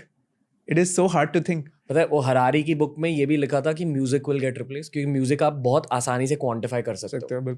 यानी कि आप एक गाना सुनकर उसे नंबर्स के through represent कर सकते हो, और एक बार आप किसी भी चीज को नंबर्स के थ्रू रिप्रेजेंट कर सकते हो, उसे एआई बना सकता है, ज्यादा बेहतर बना सकता है. नहीं, उसमें तो ये भी एक मैंने ऐप देखी अभी रिसेंटली, जो आपके माइंड की जो वेव्स हैं, आपके ब्रेन की जो न्यूरॉन्स की जो इलेक्ट्रिसिटी है, उसको ट्रैक करके ऑटोमेटिकली नया म्यूजिक क्रिएट कर देगी which will Sood those issues. तो कभी आप स्ट्रेस में हो तो ऑटोमेटिकली वो जो आपका स्पीकर है पीछे, वो वैसा म्यूजिक प्ले करेगा जो आपका स्ट्रेस लो करेगा. और यदि नहीं लो हो रहा तो उसको पता है कि नहीं लो हो रहा, तो वो अगेन म्यूजिक चेंज करता रहेगा. वो तब तक चेंज करता रहेगा जब तक उसको पॉजिटिव सिग्नल ना मिल जाए कि हाँ स्ट्रेस कम हो गया. और ये असलियत शायद 5 साल दूर ही है. आई थिंक ये तो शायद है ऑलरेडी. शायद इतना इंटेलिजेंट ना हो, पर ज्यादा टाइम नहीं लगेगा, बिकॉज एआई की जो ग्रोथ होती है वो दो तरीके से ग्रोथ होती है. एक होती है ग्रोथ जो स्ट्रेट लाइन ग्रोथ होती है, एक होती है ग्रोथ जो ज्योमेट्रिक ग्रोथ होती है. ऐसे एआई की ग्रोथ ज्योमेट्रिक होगी. सो सबको रियली सोचना पड़ेगा कि फ्यूचर में what are they doing with their lives. मैंने रॉनी स्क्रू वाला से इसके बारे में पूछा था 2 साल पहले. उन्होंने कहा कि अगर आपके कम्युनिकेशन स्किल्स बढ़िया है आपके पास जॉब रहेगी. इसलिए कम्युनिकेशन स्किल्स पर भी काम करना चाहिए. उसका ये मतलब नहीं कि इंग्लिश सीखनी है. इंग्लिश अगर आपने सीख ली एक्स्ट्रा स्किल हो जाती है, अच्छा है आपके लिए. पर अगर आपको बात करना आता है शायद आपका जॉब बच जाएगा. हाँ श्योर. देखिए वर्ल्ड को अडेप्ट होने में कुछ टाइम तो लगेगा. नई टेक्नोलॉजीज आएंगी. जैसे मोबाइल फोन भी आया. मोबाइल फोन आप लेके चलिए 2005-6 में आया होगा in a big way. IPhone I think 2009-10 में आया था. It took us 10-15 years that mobile phone सबकी पॉकेट में गया. तो जब एआई भी आएगा तो 5-10 साल 15 साल लगेंगे. राइट. सो आज के दिन जो 35-40 years के लोग हैं जो आपके ऑडियंस है, आई थिंक उनको इतना वरी करने की शायद जरूरत नहीं है. बट डेफिनेटली जो उसके बाद जनरेशन आ रही है ना, 90s बॉर्न, हाँ 90s 2000s बॉर्न, राइट, उनको तो रियली सोचना पड़ेगा कि यार क्या करें ऐसा कि हमारी जॉब बचे, हमारा फ्यूचर सिक्योर हो. और एक और बैड न्यूज़ है कि जो आने वाली जनरेशन है, जेन अल्फा, जो 2010 के बाद पैदा हुई, वो हमसे बहुत ज्यादा स्मार्ट है. यूट्यूब की वजह से, इंफॉर्मेशन की वजह से, एआई की वजह से. तो जब वो लोग 22 years के हो जाएंगे, 25 years के हो जाएंगे, हमारे जॉब्स हमसे छीनेंगे. ये भी सोचना है. क्या लगता है क्या होगी रियलिटी? इट्स एनीबॉडीज गेस यार. मतलब अभी तो हम जैसे बात कर रहे हैं, मेरे को सोच के अपनी जॉब की टेंशन हो रही है कि टीचर्स भी रहेंगे, कॉलेजेस भी क्या रहेंगे. और ये बहुत फार-फेच्ड थॉट नहीं है. मतलब आई डोंट थिंक सो. बहुत रियल थॉट है ये. देखिए टू रियली फिगर आउट कितना रियल है ना ये, सबको ये दोनों टूल्स यूज करके देखना पड़ेंगे. आप कितनी देर से मास्टर्स यूनियन चला रहे हो? मेरे को हो गए 2.5 साल मास्टर्स यूनियन चलाते हुए. 2.5 साल में भी आपने चेंजेस देखे जॉब मार्केट में, स्टूडेंट्स में? देखिए 2-2.5 साल.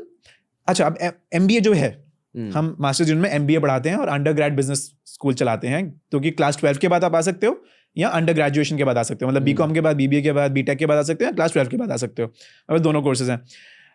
जो बिजनेस हम पढ़ाते हैं ना, वो हम कंसल्टिंग, स्ट्रैटेजी, फिनटेक, वो चीजें पढ़ाते हैं जहां पे एआई का यूज हम कर सकें to improve business outcomes. AI और मशीन लर्निंग हम लोग अपने कोर्स में पढ़ाते हैं ताकि हम एआई को यूज कर सकें, एआई हमें ना यूज कर सके. एंड उसकी वजह से जो हाईएस्ट लेवल ऑफ जॉब्स हैं एमबीए के बाद, वो रहेंगी, मुझे ऐसा लगता है. इसलिए मास्टर्स यूनियन में मेरे को फिर भी थोड़ा कम डर लगता है, क्योंकि हम लोगों को एआई यूज करना सिखा रहे हैं. कौन से हाईएस्ट पेइंग जॉब्स? आज के दिन हाईएस्ट पेइंग जॉब्स लगा के चलिए 3 तरीके की हैं. पहली है प्रोडक्ट मैनेजमेंट. जो एआई जिसने उन्हें बनाया है, ये भी एक टीम है और उस टीम में इंजीनियर्स हैं और प्रोडक्ट मैनेजर्स हैं. Product managers are the architects, engineers are the builders. मतलब प्रोडक्ट मैनेजर्स डिजाइन करते हैं कि बटन यहाँ रहेगा. उससे भी ज्यादा वो ये सोचते हैं कि यूजर को क्या चाहिए, यूजर इस चीज को कैसे यूज करेगा. मतलब जब आप एक ऐप की बात कर रहे हो, ऐप को यूज करते हैं यूजर्स, पर ऐप की डिजाइन क्या होगी, ऐप के पीछे आइडिया क्या होगा, वो प्रोडक्ट मैनेजर. जैसे एक घर बनाते हैं, तो जो एक आर्किटेक्ट है वो ये सोचता है ना कि यार अच्छा, इनको ब्रेकफास्ट सुबह यहाँ करना है, ब्रेकफास्ट बाद इनको बाहर जाना है तो ये रास्ता पकड़ेंगे, bathroom should be close to the room, bathroom should also be close to the guest room. ऐसे वो सोच रहा है ना कि यूजर्स कैसे यूज करेंगे उस घर को. आई थिंक क्योंकि लोग यूट्यूब पर मोस्टली कंज्यूम कर रहे हैं, यूट्यूब का एग्जांपल लेके थोड़ा और समझाइए कि क्या करते हैं प्रोडक्ट. देखिए यूट्यूब में एक तो बात होगी कि ठीक है सब्सक्राइब बटन बिल्कुल नीचे लगा हुआ है, बट यूट्यूब क्या चाहता है, यूट्यूब ये चाहता है कि आप उसकी वीडियोस और देखें. तो वो हर वीडियो के राइट साइड पे जो पूरा का पूरा एक कॉलम है, उसमें और रेकमेंडेड वीडियोस पड़ी हुई हैं. तो ये प्रोडक्ट मैनेजर का काम था. किसी एक प्रोडक्ट मैनेजर का आइडिया होगा कि यार साथ में ना ये और जितनी videos which are similar to this video, ये दिखाओ. आइडियाज प्रोडक्ट मैनेजर से आते हैं. Ideas product, they are the idea people, जो कभी एआई शायद नहीं कर पाएगा. कुछ टाइम ज्यादा लगेगा, ओके, मुझे लगता है. बट यदि एमबीए में जो हम पढ़ाते हैं प्रोडक्ट मैनेजमेंट को लेके, वो वाली जॉब्स मुझे लगता है सिक्योर रहेंगी काफी टाइम तक. So that's number 1 and they are very high paying. Facebook में जैसे फॉर एग्जांपल गूगल के जो सीईओ है सुंदर पिचाई, वो गूगल क्रोम के प्रोडक्ट मैनेजर थे पहले. क्रोम जिसपे आप प्रोबब्ली देख रहे हो या फोन पे या अपने लैपटॉप पे, क्रोम पे ही देख रहे होंगे, वो सुंदर पिचाई ने ही बनाया था that specific product. That was his growth. Second job जो बहुत हाई पेइंग है और हमारे काफी बच्चे उसमें जाते हैं, वो है chief of staff. Okay, chief of staff एक नया रोल है जहां पे आप जो एक कंपनी के फाउंडर हैं या कंपनी के सीईओ हैं, उनके साथ डायरेक्टली काम करते हैं, उनकी एक्सटेंशन बन के। देखिए क्या है, जब एक कंपनी बड़ी बनती है धीरे धीरे, तो सीईओ हर चीज खुद नहीं मैनेज कर सकता। सीईओ को अपनी एक टीम चाहिए, द सीईओ टीम। आपके पास भी आई एम श्योर कुछ ना कुछ ऐसी एक टीम होगी जो आपकी जो विजन है उसको टीम, बाकी जितने डिपार्टमेंट के हेड्स हैं उन तक पहुंचाती है। तो जनरली उस टीम को कहते हैं फाउंडर्स ऑफिस या चीफ ऑफ स्टाफ टीम। तो हमारे काफी बच्चे, बिकॉज उनको हम ये चीजें सिखाते हैं, वो चीफ ऑफ स्टाफ जाके लग जाते हैं। तो जैसे रेजर पे करके कंपनी है, वहां पे फाउंडर्स ऑफिस में हमारे बच्चे हैं। एथर करके कंपनी है, वहां पे फाउंडर्स ऑफिस में हमारे बच्चे हैं। जीरोधा करके कंपनी है, वहां पे भी फाउंडर्स ऑफिस में हमारे बच्चे हैं। So that is how founders office roles या chief of staff roles work, very high paying. And इसमें जो सबसे ज्यादा आपको स्किल चाहिए वो है human skills, emotional empathy. How do you work with other people, how do you delegate tasks. जब किसी की कंप्लेंट है, आप सीईओ तक कैसे पहुंचाते हो, सीईओ का कोई मैसेज है वो लोगों तक कैसे पहुंचाते हो। So it is all about managing people, managing egos, keeping everybody happy. That is the role of a chief of staff. इसकी पढ़ाई कैसे होती है, मतलब कैसे EQ कैसे सिखा सकते हो लोगों को? आप सिखा सकते हो, आप EQ प्रैक्टिस करवा सकते हो लोगों से। आप लोगों से प्रोजेक्ट्स करवाओ ना। एक EQ बताइए क्या होता है? हाँ, इट्स अ गुड पॉइंट। जैसे IQ सबने सुना होगा, इज इंटेलिजेंस क्वोशंट, कि आपको यदि एक लॉजिकल प्रॉब्लम दी जाए, उसको आप सॉल्व कर पा रहे हो कि नहीं कर पा रहे हो। तो ये हो गया IQ। मतलब आप लेके चलिए कि IIT JEE का जो पेपर है वो IQ का टेस्ट है। बट रिसर्च से ये फाइंड आउट हमने किया है कि जो प्रिडिक्टर ऑफ सक्सेस है लोगों का, वो IQ नहीं है, वो EQ है, which is emotional intelligence, emotional quotient, कि आप emotionally in the face of challenges कैसे रिस्पॉन्ड करते हो। तो हो सकता है आप बहुत इंटेलिजेंट हो, पर जैसे ही कोई प्रॉब्लम आपके सामने आई, आपको पता नहीं कैसे रिस्पॉन्ड करना है, आप पैनिक कर गए, आप एंग्शियस हो गए, आपके पसीने छूट गए, तो that means you have low EQ। पर जो जॉब्स हाई EQ रिक्वायर करती हैं वो है जैसे HR की जॉब है, जहां पे लोग आपके पास कंप्लेंट्स लेकर आएंगे। CEO की जॉब है, उसको हर तरफ से गालियां पड़ रही हैं, उसको हर तरफ से क्वेश्चंस आ रहे हैं, उसको हर तरफ से उसको अपने टीम को भी खुश रखना है, उसको कस्टमर्स को भी खुश रखना है, उसको स्टेक होल्डर्स को भी खुश रखना है, शेयर होल्डर को भी खुश रखना है, और दिमागी संतुलन मेंटेन करना और with a smile through out, with a smile through out. तो वो सब EQ है, इमोशनल क्वोशंट। तो इमोशनल क्वोशंट सिखाना मुश्किल है लोगों को, पर आप लोगों को प्रैक्टिस करवा सकते हो। तो जब हम लोगों से असाइनमेंट्स करवाते हैं, we give them tough deadlines. जब हम लोगों से असाइनमेंट्स करवाते हैं, हम उनको वो असाइनमेंट्स करवाते हैं जो उनको लगता है वो नहीं कर सकते। जैसे हमारी पहली टर्म में हर बच्चे को, पहली टर्म में जैसे ही वो मैसेज में आता है, हर बच्चे को अपना YouTube पे एक चैनल क्रिएट करना पड़ता है। हर बच्चे को ऐसा लगता है कि नहीं, मैं कैमरा शाय हूं, मैं कैमरा पे कैसा लगूंगा, मैं अच्छा नहीं दिखता या मैं अच्छी नहीं दिखती, मेरे को बोलना नहीं आता। पर फिर भी हम बच्चे को फोर्स करते हैं कि तुम्हें YouTube पे अपना चैनल बनाना पड़ेगा और उस पर तुम ग्रेड भी होगे। और जब वो करते हैं तो उनको लगता है कि यार हाँ, चलो पहली वाली वीडियो अच्छी नहीं होगी, आपकी भी कभी, जब आपकी पहली वीडियो आपकी भी ठीक ठाक सी होगी, सेकंड बनाते हैं, थर्ड बनाते हैं, फोर्थ बनाते हैं, फिफ्थ तक आते आते सारे सीख जाते हैं। And what this does to them is that it makes them feel कि यार मैं कुछ भी कर सकता हूं। मेरे को लगता था कि मैं YouTube पे क्रिएटर नहीं बन सकता, पर देखो 1 महीने में बन गया। तो इससे ना आपको लगने लग जाता है कि यार मैं कुछ भी कर सकता हूं। आपका इमोशनल क्वोशंट हाई होता है, आप डरते नहीं हो चीजों से। टर्म 2 होती है जब हमारी, हर बच्चे को हम लोग, जैसे मैं ड्रॉप शिपिंग की बात कर रहा था, हम बच्चे को फोर्स करते हैं कि तुम्हें ड्रॉप शिपिंग प्रोजेक्ट बनाना पड़ेगा। तुम्हें सुबह जाके सस्ते में कुछ खरीदना है और शाम को उसको महंगे में बेचना है। करो ये। सबको लगता है नहीं नहीं, एंटरप्रेन्योरशिप तो मैं 5 साल बाद करूंगा जब मेरे पास इनफ सेविंग्स होंगी। नहीं नहीं, मैं कंपनी शुरू नहीं कर सकता बिकॉज मेरे पास टाइम नहीं है। नहीं, ये सेफ जॉब है, ये है। हम बच्चे को फोर्स करते हैं कि तुम करो, एंड वो अपने कंफर्ट जोन से बाहर जाते हैं सारे। पर हम कहते हैं कि नहीं, ग्रेड ही नहीं मिलेगा, तुम फेल हो जाओगे, तुमने फीस दी है भाई, राइट। तो उस चक्कर में बच्चे वो करते हैं और ड्रॉप शिपिंग प्रोजेक्ट करते हैं। टर्म 3 में हम सबको बोलते हैं कि तुम अपना खुद का एक ऐप बनाओ, मोबाइल ऐप। सबको लगता है नहीं, मोबाइल ऐप तो सिर्फ इंजीनियर्स बना सकते हैं। बोलते हैं नहीं, कोशिश करो, फेल हो जाओगे कोई बात नहीं, बट तुम बनाओगे। तो इन चीजों से ना इमोशनल क्वोशंट बढ़ता है। एजुकेशन सिस्टम ऐसे बदल रही है, ये मैं हाईलाइट करना चाहता हूँ। बिल्कुल। जब हम इंटरनेशनल जॉब मार्केट के बारे में बात कर रहे हैं, इंटरनेशनल जॉब मार्केट को भी यही चाहिए, यही चाहिए। ये नहीं, हम जो एक IQ से काम हो सकता था ना, वो तो AI कर देगा। और जो EQ से काम होता था, लीडिंग पीपल, अब इंडिया का, देश का प्राइम मिनिस्टर वो एआई नहीं हो सकता कभी भी। जो आप कह रहे थे ना कौन सी जॉब सेफ रहेंगी, आई थिंक प्राइम मिनिस्टर की जॉब सेफ रहेगी, जहां पे आपको लोगों को इंस्पायर करना है। सीईओ की जॉब सेफ रहेगी, वहां पे आपको लोगों को इंस्पायर करना है। जो भी ह्यूमन और इमोशन रिलेटेड रोल्स है वो सेफ रहेंगे। ओके। और तीसरा जॉब प्रोफाइल, हाँ, तीसरा जॉब प्रोफाइल हमारा जो है वो है फाइनेंस का। ओके, फाइनेंस का। आई थॉट कि क्योंकि फाइनेंस मैथमेटिकल है, हाँ। आईक्यू बेस्ड है, तो चला जाएगा एआई की वजह से। नहीं, तो अकाउंटिंग नहीं, फाइनेंस। देखिए, finance is all about raising money. क्या होता है, मतलब आपको एकदम बेसिक से समझाना पड़ेगा। ठीक है। सो फाइनेंस में क्या है कि काफी रोल्स होते हैं फाइनेंस में। At the most basic level is accounting, कि रिसीट आ रही है, इनवॉइसिंग हो रही है, बैलेंस शीट बन रही है, तो वो तो हो गया अकाउंटिंग। उसके एक स्टेप ऊपर होता है investment banking. Investment banking is when someone comes to you and says कि यार मेरे को अपनी एक कंपनी बनानी है, उस कंपनी बनाने के लिए मेरे को 100 करोड़ रुपीस चाहिए। तो इन्वेस्टमेंट बैंकर बोलेगा आपको 100 करोड़ रुपीस चाहिए, ठीक है, 50 करोड़ हम लेकर आएंगे डेट से, मतलब हम लोन लेंगे मार्केट से, 50 करोड़ हम लेकर आएंगे इक्विटी से, हम किसी वेंचर कैपिटल से या किसी बैंक से इक्विटी लेंगे, मतलब अपने शेयर्स बेच के पैसा लेंगे। तो इन्वेस्टमेंट बैंकिंग अपने आप में एक बहुत इंपॉर्टेंट रोल है, विच अलाउज जितने भी ये स्टार्टअप्स की हम बात कर रहे हैं उनको फंक्शन करने के लिए पैसा चाहिए ना, वो इन्वेस्टमेंट बैंकिंग से आता है। And investment banking is also very human job, because उसमें आपको इन्वेस्टर्स को कन्विंस करना है कि आप इसमें पैसा डालो, और आपको एंटरप्रेन्योर्स को कन्विंस करना है कि आप इस इन्वेस्टर से पैसा लो। सो फाइनेंस हमें लगता है कि एक टेक्निकल जॉब है, पर वो एक्चुअली एक काफी ह्यूमन जॉब है। मैं बेसिक फाइनेंस नहीं कह रहा, मैं थोड़ा टॉप लेवल का फाइनेंस कह रहा हूँ, जब एमबीए की बात करते हैं। Wolf of Wall Street. Wolf of Wall street.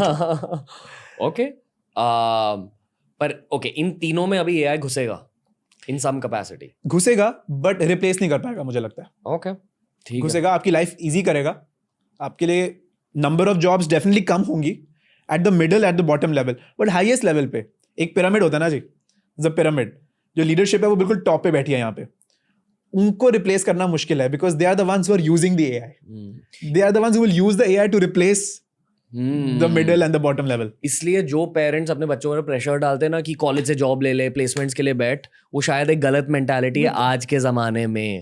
क्योंकि आज जॉब मिल जाएगा, शायद 3 साल बाद एआई जॉब चुरा लेगा। बिल्कुल होना ही है। तो सोच बड़ी रखनी चाहिए, बेसिकली ईक्यू पर काम करना चाहिए, ह्यूमन स्किल्स पर काम करना चाहिए, एंड डेफिनेटली कॉलेज प्लेसमेंट्स के बाहर भी स्काउट करना चाहिए। बिल्कुल। आई थिंक यहाँ ना हमें पैशन के बारे में भी बात करना चाहिए।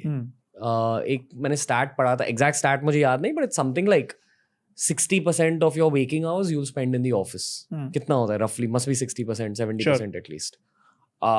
अभी आप अपने जिंदगी का इतना बड़ा हिस्सा ऑफिस में बिता रहे हो, आइडियली आपको अपने काम में मजे करने चाहिए, आपको मजा आना चाहिए अपना काम करते हुए। वो सिर्फ तब होगा जब आपकी पैशन और आपकी प्रोफेशन मैच होगी। कुछ कहना चाहते हो उसके बारे में आप?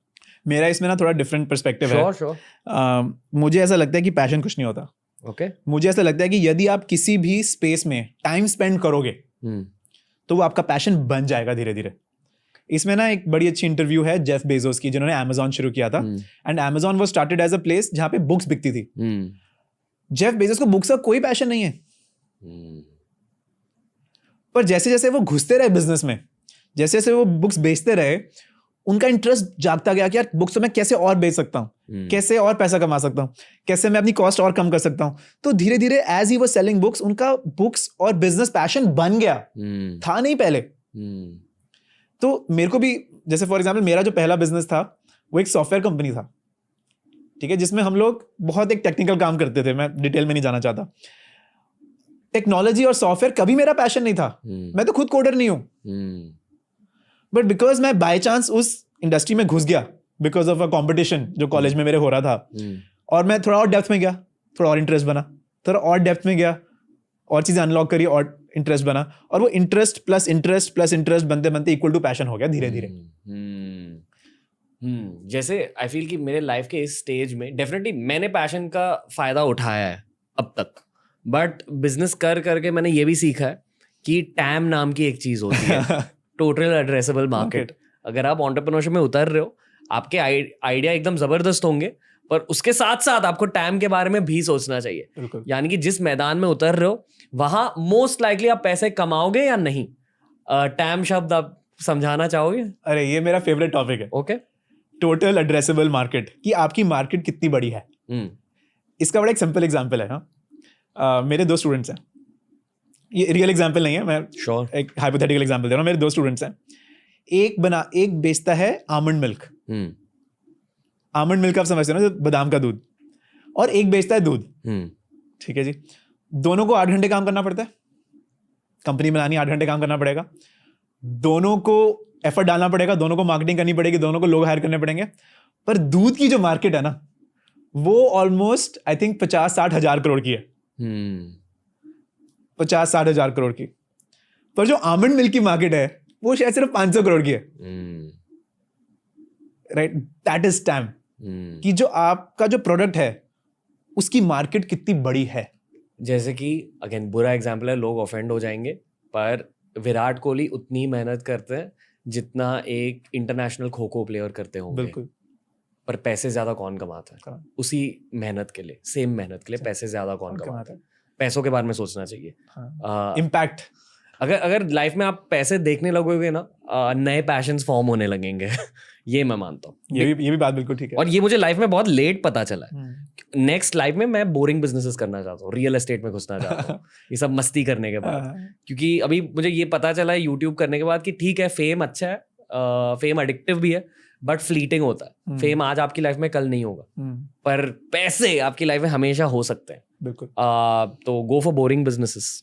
और जब हम जीडीपी ग्रोथ की बात कर रहे हैं, आपने एक्चुअली पॉडकास्ट के स्टार्ट में कुछ कहा था मैन्युफैक्चरिंग के बारे में। I am assuming that is also something time related. बिल्कुल, मतलब मैन्युफैक्चरिंग है जो, देखिए इस कमरे में कितना कुछ पड़ा हुआ है। ये माइक है, ये कपड़े हैं, ये कुर्सी है, ये नीचे, everything is manufactured. And manufacturing शब्द समझा दो पहले। Manufacturing is what is the right way? मतलब एक बड़ी फैक्ट्री है जिसमें एक चीज बनती है। हाँ, फैक्ट्रीज का बिजनेस। हाँ, फैक्ट्री में मैन्युफैक्चरिंग होती है। फैक्ट्रीज में सब जो ये चीजें बनती है मैन्युफैक्चर होकर आई है, बनकर आई है हमारे पास। अनफॉर्चुनेटली इंडिया में काफी जो हम चीजें यूज करते हैं, जो प्रोडक्ट्स यूज करते हैं, शायद ये कैंडल भी चाइनीज ना हो। ये तो डेफिनेटली चाइनीज या कोरियन या अमेरिकन होगी या जर्मन होगी। और आपने 4 देशों का नाम लिया, उन चारों ने मैन्युफैक्चरिंग से पैसा कमाया। सब ने मैन्युफैक्चरिंग से पैसा कमाया, बिकॉज मैन्युफैक्चरिंग आप एक्सपोर्ट कर सकते हो। पूरी दुनिया को इस पर्टिकुलर माइक की रिक्वायरमेंट है। जो कंपनी माइक बनाती है वो सिर्फ अपनी कंट्री में नहीं बेचती, ये पूरी दुनिया में बेचती है। और जब आप कुछ दुनिया में बेचते हो तो बाहर के पैसे आपके कंट्री में आ रहे हैं। इंडिया की ग्रोथ क्यों स्लो है या इतनी फास्ट क्यों नहीं है जितनी चाइना की थी पहले? वो इसलिए बिकॉज हम एक्सपोर्टिंग नेशन नहीं है।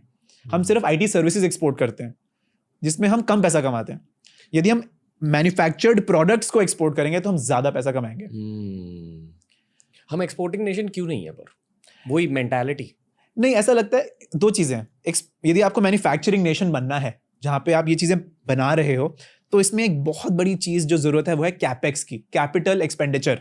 एक फैक्ट्री बनाना बहुत एक्सपेंसिव काम है। आपको रियल एस्टेट भी चाहिए, आपको फैक्ट्री का शेड भी चाहिए, आपको उसके अंदर जो मशीन लगती है वो भी चाहिए, और वो सब बहुत महंगा है। और इंडिया में जो इंटरेस्ट रेट्स है ना वो ज्यादा है, तो आपको लोन भी बहुत महंगा मिलता है इंडिया में। पहले तो मिलना मुश्किल है। इंडिया में सिर्फ 2 या 3% लोगों को ही लोन मिल पाता है, और जिनको मिल भी पाता है उनको भी 8-9% पे मिलता है। मतलब आपकी कंपनी का प्रॉफिट 8-9% से ज्यादा होना चाहिए, तभी वो आप लोन पे बैक कर पाओगे ना। सो इसलिए इंडिया में मैन्युफैक्चरिंग थोड़ी सी स्लो रही है, नंबर 1।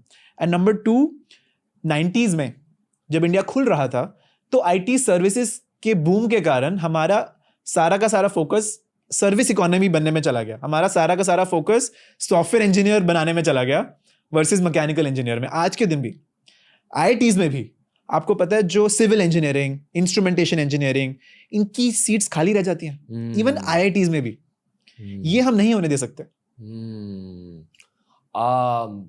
ओके, एक कॉलेज स्टूडेंट जो ये पॉडकास्ट देख रहा है, या कॉलेज स्टूडेंट के पेरेंट्स जो चाहते हैं कि वो कॉलेज स्टूडेंट आगे जाकर एक मैन्युफैक्चरिंग बेस्ड एंटरप्रेन्योर बन जाए, उसका रोड मैप क्या है? पहले कोई और बिजनेस करना चाहिए, पैसे कमाने चाहिए, बिजनेस में एक्सपीरियंस लेना चाहिए, फिर मैन्युफैक्चरिंग में घुसना चाहिए, या 23 इयर्स की उम्र में ही घुस सकते हैं? देखिए, मैंने भी मैन्युफैक्चरिंग नहीं करी है, तो मैं भी जो भी मैं बोलूंगा वो एक हाइपोथेटिकल ही होगा। मेरे को भी रियल एक्सपीरियंस नहीं है इसमें। आप करोगे लाइफ में? डेफिनेटली। अभी तो मैं एजुकेशन में हूँ, और एजुकेशन में हम लोग ह्यूमन बींग्स को मैन्युफैक्चर कर रहे हैं। मैं उस तरीके से सोचता हूँ। एंड जो मेरे स्टूडेंट्स भी हैं उनको मैं पुश करता हूँ कि तो मैन्युफैक्चरिंग में ही जाओ. जैसे मेरी एक स्टूडेंट है, वो चिकन चिप्स बना रही है, chips made out of chicken.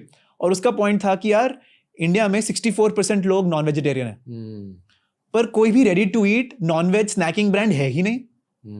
Gap in the market. So she's fixing that.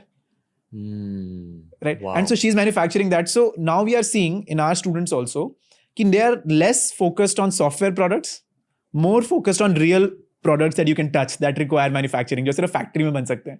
ये चेंज आ रहा है. और अब प्रॉब्लम क्या है कि जैसे अब ये चिकन चिप्स बनाना है उनको, तो पहले उन्होंने चिकन चिप्स के लिए फैक्ट्री नहीं खोल दी. पहले उन्होंने जो पहले 2-3 बंडल्स थे वो उन्होंने अपनी खुद की किचन में बनाए. उसको टेस्ट करवाया लोगों को, लोगों से फीडबैक ली कि वो टेस्ट कैसा था, बुरा था कि अच्छा था. फिर वापस किचन में गए, उस रेसिपी को इम्प्रूव किया. मतलब वो हर रोज शाम को आ जाते हैं मेरे पास, बोलते हैं सर ये is this taste better, is this taste better, is this taste better. तो हम लोग इम्प्रूव करते रहते हैं. जब वो उस स्टेज पे आ जाते हैं कि उनका प्रोडक्ट फाइनेंस हो गया, अभी तक पैसा ज्यादा नहीं लगा, अभी तक तो उन्होंने कुछ भी पैसा नहीं खर्च किया, बिकॉज सब किचन में हो रहा है, घर की किचन में. जब उनकी रेसिपी अच्छी हो गई, जब उनका ब्रांड का लोगो और एक आइडेंटिटी बन गई जो कि अच्छी है, देन हम इन्वेस्टर के पास जा सकते हैं. फिर हम इन्वेस्टर के पास जाएंगे, बड़ी कंपनीज, बड़े बैंक्स, बड़े वेंचर कैपिटल फर्म्स, और उनको बोलेंगे देखो मेरा ये प्रोडक्ट है, ये प्रोडक्ट अच्छा है, पर इसको मास स्केल पे मैन्युफैक्चर करने के लिए मेरे को फैक्ट्री चाहिए. और यदि उसको आपका प्रोडक्ट अच्छा लगा, आपकी पिच अच्छी लगी, आपके आइडियाज, थॉट्स, रोड मैप ठीक लगे, फिर वो आपको फंडिंग देगा. और काफी सारे शार्क्स हैं इंडिया में जिनके पास पैसा पड़ा हुआ है. 100%. इंडिया में पैसे की कमी नहीं है. मैं आपको और बात बताता हूँ, बाहर का सारा पैसा, अमेरिका का पैसा, जापान का पैसा, जर्मनी का पैसा, ये कंट्रीज ग्रो नहीं हो रही हैं अभी. ये कंट्रीज ग्रो होती हैं आधे % पे, 1% पे. जापान तो शायद माइनस में ग्रो करती है, मतलब नीचे जा रही है, नेगेटिव ग्रोथ है, मतलब ग्रोथ नहीं है. तो ये लोग अपना सारा का सारा पैसा इंडिया भेजते हैं क्योंकि इंडिया में ग्रोथ है. अब फैमिली मनी के बारे में बात कर रहा हूँ. नहीं, मैं तो बैंक्स की बात कर रहा हूँ. जैसे फॉर एग्जाम्पल अमेरिका का एक बहुत पॉपुलर वेंचर फंड है, वेंचर कैपिटल फंड है, सिकोया करके, आपने नाम सुना होगा. नाउ सिकोया का एक इंडिया ऑफिस भी है, और सिकोया के इंडिया ऑफिस का सारा पैसा यूएस से आता है. तो उन्होंने यूएस से पैसा रेज किया और उसको इंडिया में लेकर आए, और वो इंडियन कंपनीज को दे रहे हैं. तो मतलब ग्लोब का पूरा पैसा इंडिया में आ रहा है. तो इंडियन एंटरप्रेन्योर्स जो नेक्स्ट 10-20 ईयर्स हैं वो इंडिया के हैं, वो इंडियन एंटरप्रेन्योर्स के हैं. ग्लोब का सारा पैसा इंडिया में आ रहा है. अब हमारे ऊपर है कि हम उस पैसे के साथ क्या कर रहे हैं. मैं एक रोड मैप देने की कोशिश करूंगा. या तो आई फील आपको किसी मैन्युफैक्चरिंग एंटरप्रेन्योर के साथ क्लोजली काम करना चाहिए, या उस इंडस्ट्री में काम करना चाहिए, और इतनी तेजी के साथ, इतनी फिरोसिटी के साथ मेहनत करनी चाहिए कि आप नोटिस हो जाए वहाँ उस टॉप एंटरप्रेन्योर से. अगर आपको कुछ बनना है लाइफ में, तो ऐसा कोई इंसान बनो जो आपके आइडल है, जिसके जैसा आप बनना चाहते हो. 5 साल उनके साथ काम करो, सीख लो सब, फिर शायद वही इंसान आपको हेल्प करेंगे उसे सेटअप करने में. बिल्कुल. पता है, ये बहुत अच्छा रोड मैप है. हाँ, लॉयल्टी एक बहुत बड़ी चीज होती है बिजनेस में. टीम लॉयल्टी, ये वो. अगर आपने किसी भी कंपनी के साथ 5 साल अच्छे से काम किया, उस कंपनी में बहुत ज्यादा चेंज लाई, आपको अपॉर्चुनिटीज मिलेंगे, पर उन 5 सालों के कोटा को खत्म करो. तो 22 to 30 बिजनेस मत करो, पर सीखो. हाँ, सीखो, एंटरप्रेन्योर से सीखो, स्टार्टअप से सीखो. जब एक बार सीख लिया, शायद उसी एंटरप्रेन्योर के नेटवर्क में से आपको इन्वेस्टर्स मिल जाएंगे, वही इन्वेस्टर बन जाएंगे आपके. जो एंटरप्रेन्योर्स होते हैं वो कभी किसी की ग्रोथ रुकाते नहीं, वो एक्चुअली एनकरेज करते हैं. ये मैंने देखा है. इंडियन एंटरप्रेन्योर्स की एक खासियत होती है, या दुनिया भर के एंटरप्रेन्योर्स की खासियत होती है. वो ब्लड में ही है ना, एंटरप्रेन्योरशिप डीएनए में है आपके, कि ग्रोथ तू कर. मतलब आई अंडरस्टैंड योर ड्रीम्स, पर पहले आपको खुद को साबित करना पड़ता है. से एक लॉयल्टी फैक्टर बहुत जरूरी है, स्पेशली अगर आज आपके पास बिजनेस एक्सपीरियंस नहीं है. किसी के साथ बहुत देर तक काम कीजिए मेहनत के साथ. और शायद एक दूसरी रोड मैप, ये मैं खुद के एक्सपीरियंस से शेयर कर रहा हूँ. बहुत बेसिक लॉजिक है बिजनेस का कि आपके आसपास की दुनिया को स्टडी कीजिए, देखिए कि किन प्रोडक्ट्स की कमी है, उन प्रोडक्ट्स बनाने की कोशिश करें, और raising money, VCs, angel investors, इन सारी चीजों के बारे में सीखिए इंटरनेट से कि क्या होता है. एक और एग्जांपल देता हूँ. हमारी एक और स्टूडेंट है, 3 बच्चे हैं, उन्होंने इकट्ठे कंपनी शुरू करी है कॉल्ड सोलगप्पा. ठीक है, वेरी इंटरेस्टिंग कॉन्सेप्ट. उन्होंने बोला कि यार जो गोलगप्पे बिकते हैं मार्केट में, वो हाइजेनिक नहीं होते. इनफैक्ट मध्य प्रदेश में तो शायद गोलगप्पे भी बैन हो गए थे क्योंकि उससे तबीयत खराब होती है लोगों की. तो उन लोगों ने क्या किया, एक मार्केट में प्रॉब्लम देखी, जैसे आप कह रहे थे कि हमने प्रॉब्लम देखी मार्केट में, तीनों जो बच्चे हैं वो गोलगप्पे के बहुत फैन है, तो उन्होंने बोला कि हम लोग जैसे सबवे एक क्लीन जगह पे मिलता है, तो हम लोग सबवे जैसी एक चेन बनाएंगे बट सेलिंग गोलगप्पास, राइट। अब इसका क्या रोड मैप होगा? अब इन्होंने क्या किया, पहले अपना स्टोर फ्रंट नहीं बना लिया, पहले जाके अपना स्टोर नहीं खोल लिया, उन्होंने पहले अपने कैंपस में ही ना, क्लासरूम के अंदर ही लोगों से टेस्टिंग करवाई, लोगों को बेचा, अपने क्लासमेट्स को बेचा, वहां से कुछ फीडबैक आई, इंप्रूव किया प्रोडक्ट, फिर अपने हॉस्टल में लेके जाके और लोगों को बेचा, फिर उन्होंने एक पॉपअप स्टोर लगाया जिसमें ज्यादा इन्वेस्टमेंट नहीं लगती, वहां से कुछ कमाई करी उन्होंने अपनी एक्सेल शीट बनाई, उन्होंने देखा कि यार इतनी कॉस्ट लगती है, इतना प्रॉफिट हो जाता है।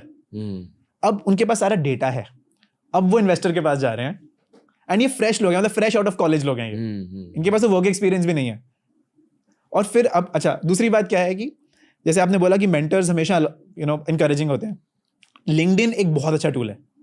यदि आप मैन्युफैक्चरिंग में जाना चाहते हैं और आप कैंडल्स मैन्युफैक्चर करना चाहते हैं जैसे एन एग्जांपल, तो आप फिगर आउट करिए कि 5 कैंडल की कंपनीज कौन सी हैं इंडिया में और उनके सीईओज कौन हैं, और उनको लिंक्डइन पे मैसेज करिए कि I am passionate about candles और मुझे कैंडल बनाने सीखना है या कैंडल्स बनाने का बिजनेस शुरू करना है, can I get 20 minutes of your time? उन 5 में से 2 का 100% रिप्लाई आएगा। ये मतलब मेरा कमिटमेंट है आपको। और ये एक D2C प्रोडक्ट है, यानी कि डायरेक्ट टू कंज्यूमर। मैं अभी एक D2C कॉन्फ्रेंस में गया जहाँ सारे टॉप फाउंडर्स ने, अमन भी थे वहाँ, अमन फ्रॉम बोट, वो भी थे वहाँ। उन्होंने भी कहा कि हायरिंग एक प्रॉब्लम होती है उनके फील्ड में, वो लोग ढूंढ रहे हैं पैशनेट लॉयल टीममेट्स को। बस आपको अप्लाई करना है, कॉलेज प्लेसमेंट्स के लिए मत बैठिए क्योंकि वो वाले जॉब्स जाने वाले हैं। वो बहुत ही नीचे लेवल की जॉब्स हैं। और ऐसे जॉब्स में ना, जब आप फाउंडर के साथ काम कर रहे हो या कोई हटके रोल में काम कर रहे हो, आपको फास्ट ग्रोथ भी मिल सकती है। यस, ये जानना जरूरी है, अदरवाइज आप कॉर्पोरेट लैडर में स्टक हो जाओगे। ये आपको कॉर्पोरेट लैडर नहीं लेनी, आपको सीधा एलिवेटर लेना ऊपर। शायद वो कॉर्पोरेट लैडर अब टूटने वाली है फिर से, मॉडर्न चेंजेस की वजह से। एस्केलेटर्स आ गए हैं, ऑटोमेशन आ गई है। ओके, अभी यहाँ तक हमने ज्यादातर पेरेंट्स को एड्रेस किया, बट बातें स्टूडेंट्स की हो रही हैं। एक्चुअली दोनों पेरेंट्स और स्टूडेंट्स को एड्रेस करते हैं। आज के जमाने में 2022 में या 2023 में हो गया, हाँ 2023 में जबरदस्त जॉब चाहिए जहाँ सैलरी भी अच्छी होगी। तो आपका सीवी कैसा होना चाहिए, आपका जॉब इंटरव्यू कैसा होना चाहिए, आप स्टूडेंट्स के साथ काम करते हो, एम्प्लॉयर्स के साथ काम करते हो, क्या टिप्स है आपके? देखिए बहुत इंटरेस्टिंग है ये। जो हाईएस्ट पेइंग जॉब्स होती हैं, जो हाईएस्ट पेइंग जॉब्स हैं वो कैसे क्रैक करी जाती हैं? हम लोग इंग्लिश में ये टर्म यूज करते हैं कि you have to become irresistible to the recruiter. मान लो कि मेरे को नेटफ्लिक्स में जॉब चाहिए, ठीक है, तो पहले तो आपको क्लैरिटी होनी चाहिए कि मेरे को नेटफ्लिक्स में जॉब चाहिए। काफी लोगों को क्लैरिटी नहीं होती है कि मेरे को कौन सी जॉब चाहिए, कौन सी कंपनीज में जॉब चाहिए। वो बोलते हैं हाँ मेरे को जॉब चाहिए फाइनेंस में। फाइनेंस में अपने आप में 10 चीजें हैं, फाइनेंस में हजारों कंपनीज हैं। तो हम लोग अपने स्टूडेंट्स को ये बोलते हैं पहले तो आप ये फिगर आउट करो कि टॉप 5 कंपनीज कौन सी हैं जिसमें तुम्हें जॉब चाहिए, जहां पे आपकी स्किल सेट की कदर होगी, जहां पे आप पैशनेट फील करोगे, जहां पे आपकी वाइब मैच होगी। तो ऐसे 5 कंपनीज को आइडेंटिफाई करो, 50 को नहीं, 10 को भी नहीं, 6 भी छोड़ दो, 5 को करो और उन 5 में आप घुस जाओ। जैसे फॉर एग्जांपल हम बच्चों को बोलते हैं कि लिंक्डइन पे जाके उन 5 कंपनियों के बारे में सब छान मारो, उनकी वेबसाइट्स पे जाके उनकी पूरी कहानी छान मारो, उनके सीईओज कौन है, उनके लीडरशिप कौन है, उनका एचआर मैनेजर कौन है, वो सब जान मार। That's number 1। Number 2, start building relationships in those companies. LinkedIn पे मैसेज करो, ट्विटर पे ट्वीट करो, उनकी यूट्यूब वीडियोस पे कमेंट करो, उस कंपनी के साथ रिलेशनशिप एक क्रिएट करो। शुरू में वो एक तरफा होगी, पर धीरे धीरे वो भी देखेंगे कि यार ये जो लड़का है या ये जो लड़की है ये काफी कंसिस्टेंट है, काफी परसिस्टेंट है, ये रियली फॉलो अप कर रहा है। लिंक्डइन पे जाके यदि उस कंपनी ने कुछ पोस्ट किया है उधर भी कमेंट करो। तो हम अपने स्टूडेंट्स को बोलते हैं कंपनी के साथ रिलेशनशिप डेवलप करो। मैं एक इनपुट देना चाहूंगा यार, कॉलेज में हमें कहा जाता था कि अगर आपको बैक मिल गया, केटी मिल गया, अगर आप फेल हो गए एग्जाम में तो कोई आपको हायर नहीं करेगा। वो एक खौफ डाल देता है स्टूडेंट्स के दिल में कि यार बुरे मार्क्स मिले या मैं केपेबल नहीं हूँ, पर ये सच नहीं है। जो एम्प्लॉयर्स होते हैं वो आपके केपेबिलिटी और आपकी वाइब देख रहे हैं, आपके पीपल स्किल्स देख रहे हैं। बहुत कम एम्प्लॉयर्स होते हैं जो आपके मार्क्स को देखते हैं, जेन्युइनली कम होते हैं। ये बहुत ज्यादा जरूरी लर्निंग है जो कॉलेज स्टूडेंट्स को पता नहीं। बट देखिए क्या होता है कि जो कंपनी आपके कॉलेज में रिक्रूट करने आई है ना, वो तो आपके मार्क्स देखेगी, क्योंकि they are comparing you with your classmates and उनके पास कोई डेटा है नहीं आपको कंपेयर करने का अदर देन द ग्रेड, तो इसलिए वो आपका मार्क्स देखेंगे और उसके बेसिस पे आपको हायर करेंगे। अब दूसरी तरफ आ जाओ कि यार आप आइडेंटिफाई करो कौन सी 5 कंपनीज हैं और आप उनको रीच आउट करो, आप उनको मैसेज करो, make them fall in love with you. If you love them deeply the company will love you back. If you give love you will get love. And in most cases यहाँ higher education की जरूरत नहीं होती है, at least to a certain degree. मतलब it helps because higher education में जाके आप email कैसे लिखना है वो चीजें आपकी भी improve होंगी, आपकी एक professional persona आपका बनेगा, but still आप reach out करो उनको, relationship बनाओ। Number 3, एक CV होती है एक, which is your introduction to the company. Generally लोग एक गंदी CV बनाते हैं, कुछ लोग थोड़ी सी professional looking CV बनाते हैं, कुछ लोग थोड़ी सी प्रोफेशनल लुकिंग सीवी बनाते हैं जो एक पेज पे बड़ी अच्छी तरीके से फॉर्मेटेड होती है, उसमें सब लिखा रहता है, college, past experience, interests, awards, ये सब। पर एक और चीज़ भी होती है, जैसे फॉर एग्जाम्पल मेरी एक स्टूडेंट है, उसको नेटफ्लिक्स में जॉब चाहिए थी, उसने अपनी एक पूरी की पूरी सीवी क्रिएट करी in the form of a Netflix show. मतलब जो एपिसोड 1 था वो उसका प्रीवियस वर्क एक्सपीरियंस था, एपिसोड 2 उसका था कॉलेज का एक्सपीरियंस, एपिसोड 3 उसका कोई कंपटीशन जिसमें उसने पार्टिसिपेट किया था। उसने एक छोटी सी सीरीज बना दी नेटफ्लिक्स पे, नेटफ्लिक्स जैसी, ताकि वो अपने आप को नेटफ्लिक्स पे अपनी जॉब के लिए पिच कर सके। क्या नेटफ्लिक्स इस लड़की को इग्नोर कर सकता है? आप मुझे बताओ। नहीं कर सकता। तो ऐसे ही यदि आपको गूगल में जॉब चाहिए तो एक हमारे स्टूडेंट ने गूगल सर्च रिजल्ट के फॉर्म में ना की शेप में अपनी सीवी क्रिएट करी। हमारे एक स्टूडेंट को अमेज़न में जॉब चाहिए तो उसने एक अमेज़न प्रोडक्ट पेज होता है जहां पे प्रोडक्ट का नाम लिखा होता है, प्रोडक्ट का प्राइस लिखा होता है, प्रोडक्ट के रिव्यूज होते हैं, वैसे फॉर्म में अपनी एक सीवी बना दी। तो फिगर आउट करो कि यार पर आप ये 50 कंपनियों के लिए नहीं कर सकते, आप 5 के लिए कर सकते हो मैक्सिमम। खुद की क्रिएटिविटी को दिखाओ आप कंपनी को कि कितना आप कंपनी से प्यार करते हो। वो कंपनी आपको इग्नोर नहीं कर पाएगी। You become irresistible to the companies and that is the hack to a good job. Because फिर जब आप आ जाओगे उस कंपनी में, वो कंपनी भी देखेगी आपका पैशन, आपकी कमिटमेंट, और वो आपको बाकियों से अलग देखेगी। क्या इंग्लिश स्पीकिंग एक बहुत जरूरी स्किल होती है?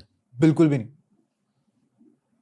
देखिए इट हेल्प्स बिकॉज काफी जॉब्स ऐसी हैं जिसमें इंग्लिश की रिक्वायरमेंट है। जैसे मार्केटिंग में आपको करना है तो आपको इंग्लिश में हो सकता है कॉपी राइटिंग करनी पड़े, आपको ग्राफिक डिजाइनिंग में कर। हाउएवर काफी ऐसी जॉब्स हैं जहां पे इंग्लिश इज नॉट इम्पॉर्टेंट। जैसे फॉर एग्जाम्पल एक सीईओ को ले लीजिए आप। मेरे ताऊजी हैं एक, वो एक काफी बड़ी कंपनी चलाते हैं, ठीक है जी। उनकी इंग्लिश अच्छी नहीं है बिल्कुल भी, शायद उनको इंग्लिश आती भी नहीं है। मैंने कभी बात ही नहीं करी उनसे इंग्लिश में, पर वो एक बहुत सक्सेसफुल कंपनी चला रहे हैं अभी, क्योंकि उनके पीपल स्किल्स अच्छे हैं। क्योंकि उनके पीपल स्किल्स अच्छे हैं, उनका विजन अच्छा है, उनका ईक्यू अच्छा है, उनको पता है कि धंधा क्या होता है, उनको पता है कि क्या बनाना है।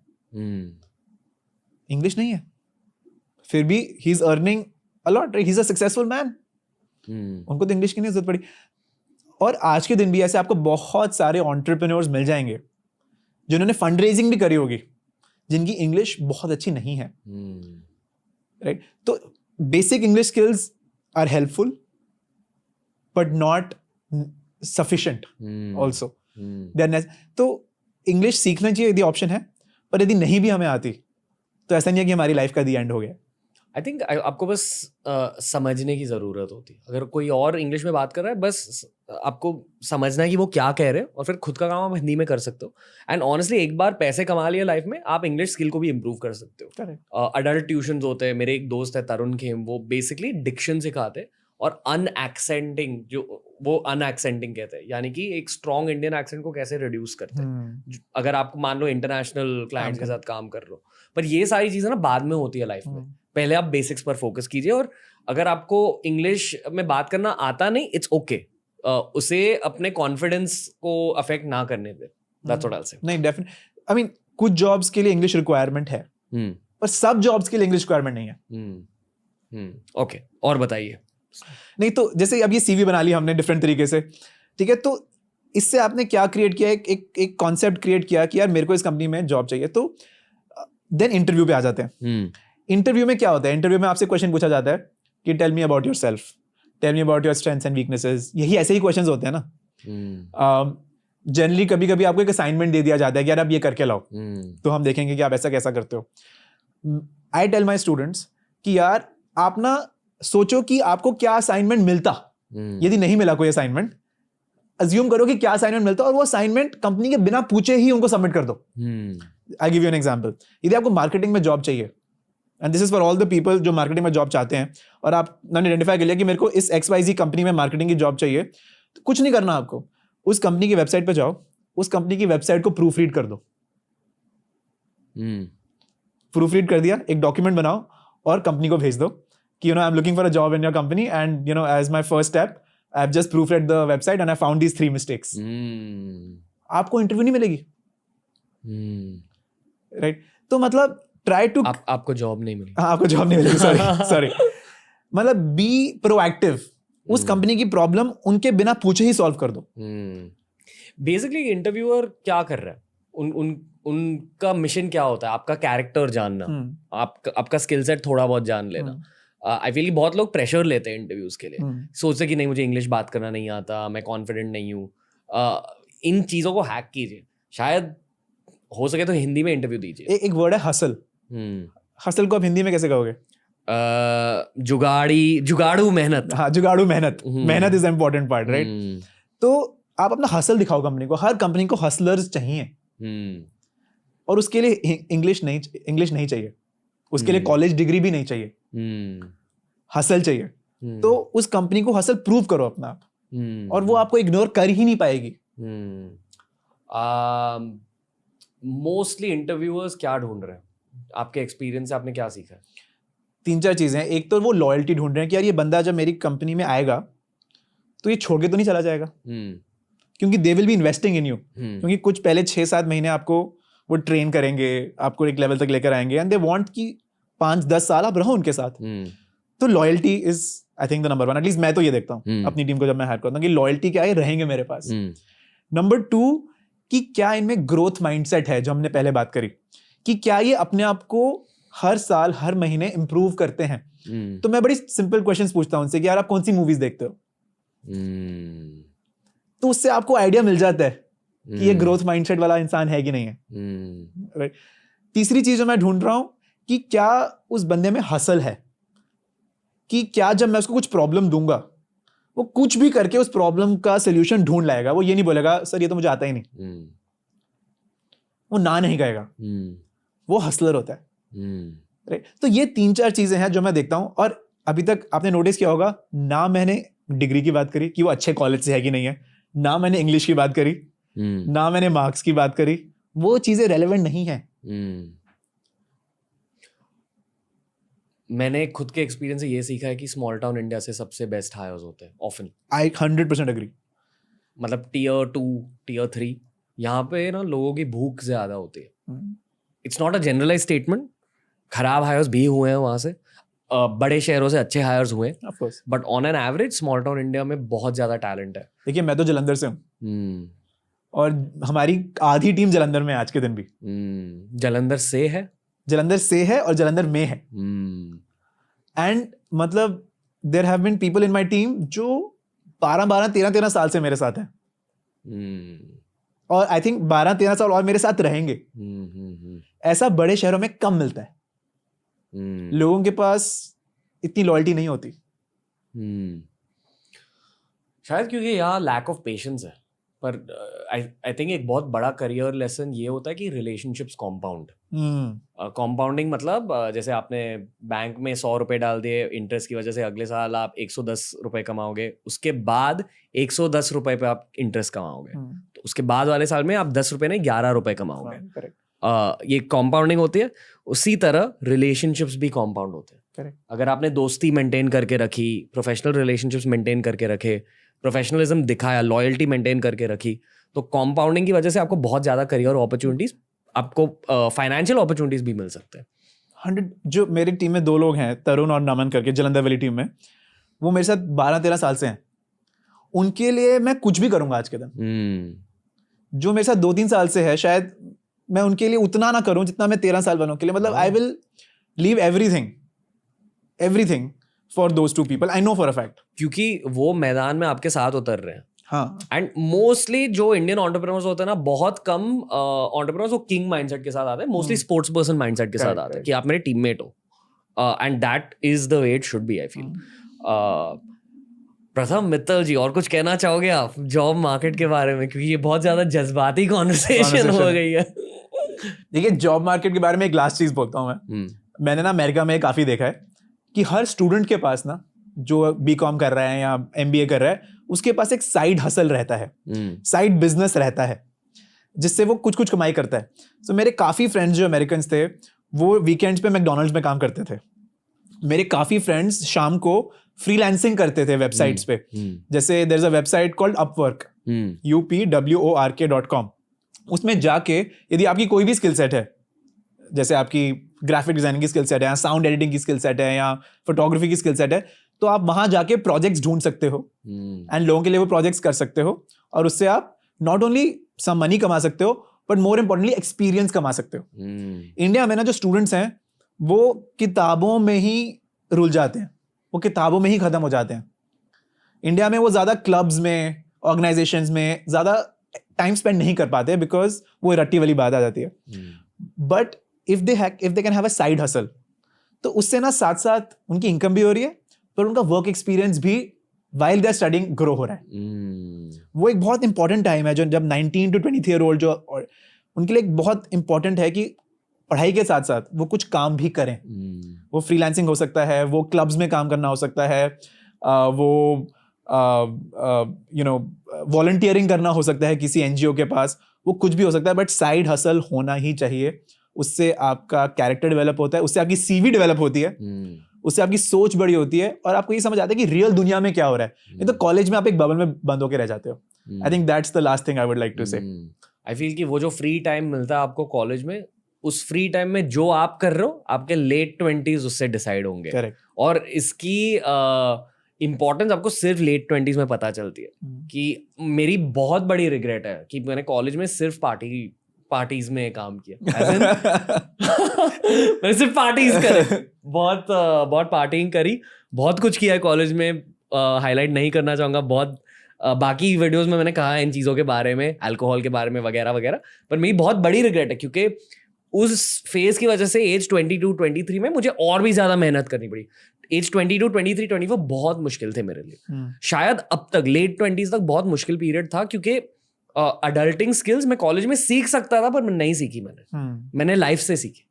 तो जो गलतियां मैंने किया, प्लीज आप मत करो। कॉलेज में तो थोड़ा काम करो, अपने फ्री टाइम के साथ कुछ कीजिए, पैसे कमाइए, एक्सपीरियंस कमाइए। बिल्कुल। और कुछ कहना चाहोगे प्रथम मित्तल जी? Thanks for having me. This was a beautiful discussion and very important discussion. I hope लोग इसको सुने। हाँ, you know the truth is लोग भूतिया podcast, geopolitical podcast, spiritual podcast भी ज्यादा सुनते हैं, पर स्पिरिचुअलिटी का सबसे बड़ा लेसन ये है कि पहले ना अपने मटेरियल नीड्स को भी फुलफिल कीजिए, फिर स्पिरिचुअलिटी, एसोटेरिक कॉन्सेप्ट्स के बारे में ज्यादा सोचिए। A philosopher cannot be poor. You have to be rich to be a philosopher. पैसे कमाना सीखिए, और आज के ज़माने में आप भारतीय हो, आप मेहनती हो, आपका ग्रोथ माइंडसेट है, तो उसे मैक्सिमाइज कीजिए, ये आपका चांस है। ये इंडिया का दशक होने वाला है। अगले 2 या 3 दशक इंडिया के होने वाले हैं। ये हमारी कहानी है। जो चाइना की थी 20 साल पहले, जो अमेरिका की थी 50 साल पहले, हम वहां बैठे हैं। हमारी ग्रोथ कंपाउंड होगी अभी तो। इट्स लाइक मान लो आप T20 मैच खेल रहे हो और आपकी रिक्वायर्ड रन रेट 12 रन पर ओवर है, और 16th ओवर चल रहा है, और एक बहुत बुरा बॉलर अभी बॉल करने वाला है, जिसकी बॉलिंग इतनी अच्छी नहीं है, मारो चौके छक्के, ये वो वाला फेज है मैच का। बिल्कुल अभी रिस्क उठाने का टाइम है। डेफिनेटली। प्रथम मित्तल जी, थैंक यू, फिर से आपसे बहुत कुछ सीखा, और आई एम वेरी हैप्पी कि हमने हिंदी में ये कॉन्वर्सेशन करी। बिल्कुल। ऑडियंस को डेफिनेटली ये कहना चाहूंगा कि इंग्लिश कॉन्वर्सेशन भी चेक कीजिए, उसके साथ साथ ChatGPT-3 जैसे अपडेट्स के बारे में ज्यादा सीखिए, और हमें ये बताइए कि प्रथम भाई से आपको और क्या क्या जानना है। We will cover it in future episodes. Any last message Pratham भाई? Thank you so much. Beautiful energy and I love being here. Audience के लिए और कुछ कहना चाहोगे? यही यार कि पेरेंट्स के मैं ये बोलूंगा कि बच्चों को इनकरेज करिए कि वो जो भी रिस्क उठाना चाहें वो उठाएं। उनके लिए बहुत प्रोटेक्टिव ना होइए, और बच्चों को मैं कहना चाहूंगा कि यार जैसे अंबानी जी ने कहा कि before 4G and 5G it's पिताजी एंड माताजी, so definitely please respect your parents, they know something that you don't. Beautiful, thank you, amazing episode. तो ये था आज का स्पेशल एपिसोड.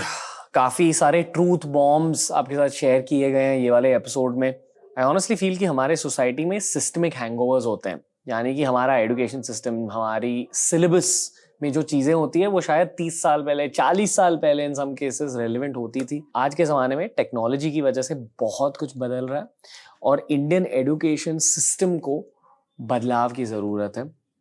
प्रथम मित्तल जैसे लोग इस सिस्टम में बदलाव ला रहे हैं. प्रथम मित्तल से और बहुत कुछ सीखना है मुझे खुद. आपके साथ भी उन लर्निंग्स को शेयर करना है. उनके साथ एक बढ़िया इंग्लिश पॉडकास्ट भी किया था, वो जाके देखिए. पर दुनिया बदल रही है दोस्तों. आपको अगर नॉलेज चाहिए, अगर एडुकेशन चाहिए, तो वो आपको सिर्फ खुद के मेहनत से प्राप्त होगी, सेल्फ एडुकेशन से प्राप्त होगी. पॉडकास्ट ज़्यादा सुनिए, इंफोटेनमेंट वीडियोस ज़्यादा देखिए और TRS हिंदी से सीखते जाइए. नमस्ते, थैंक यू.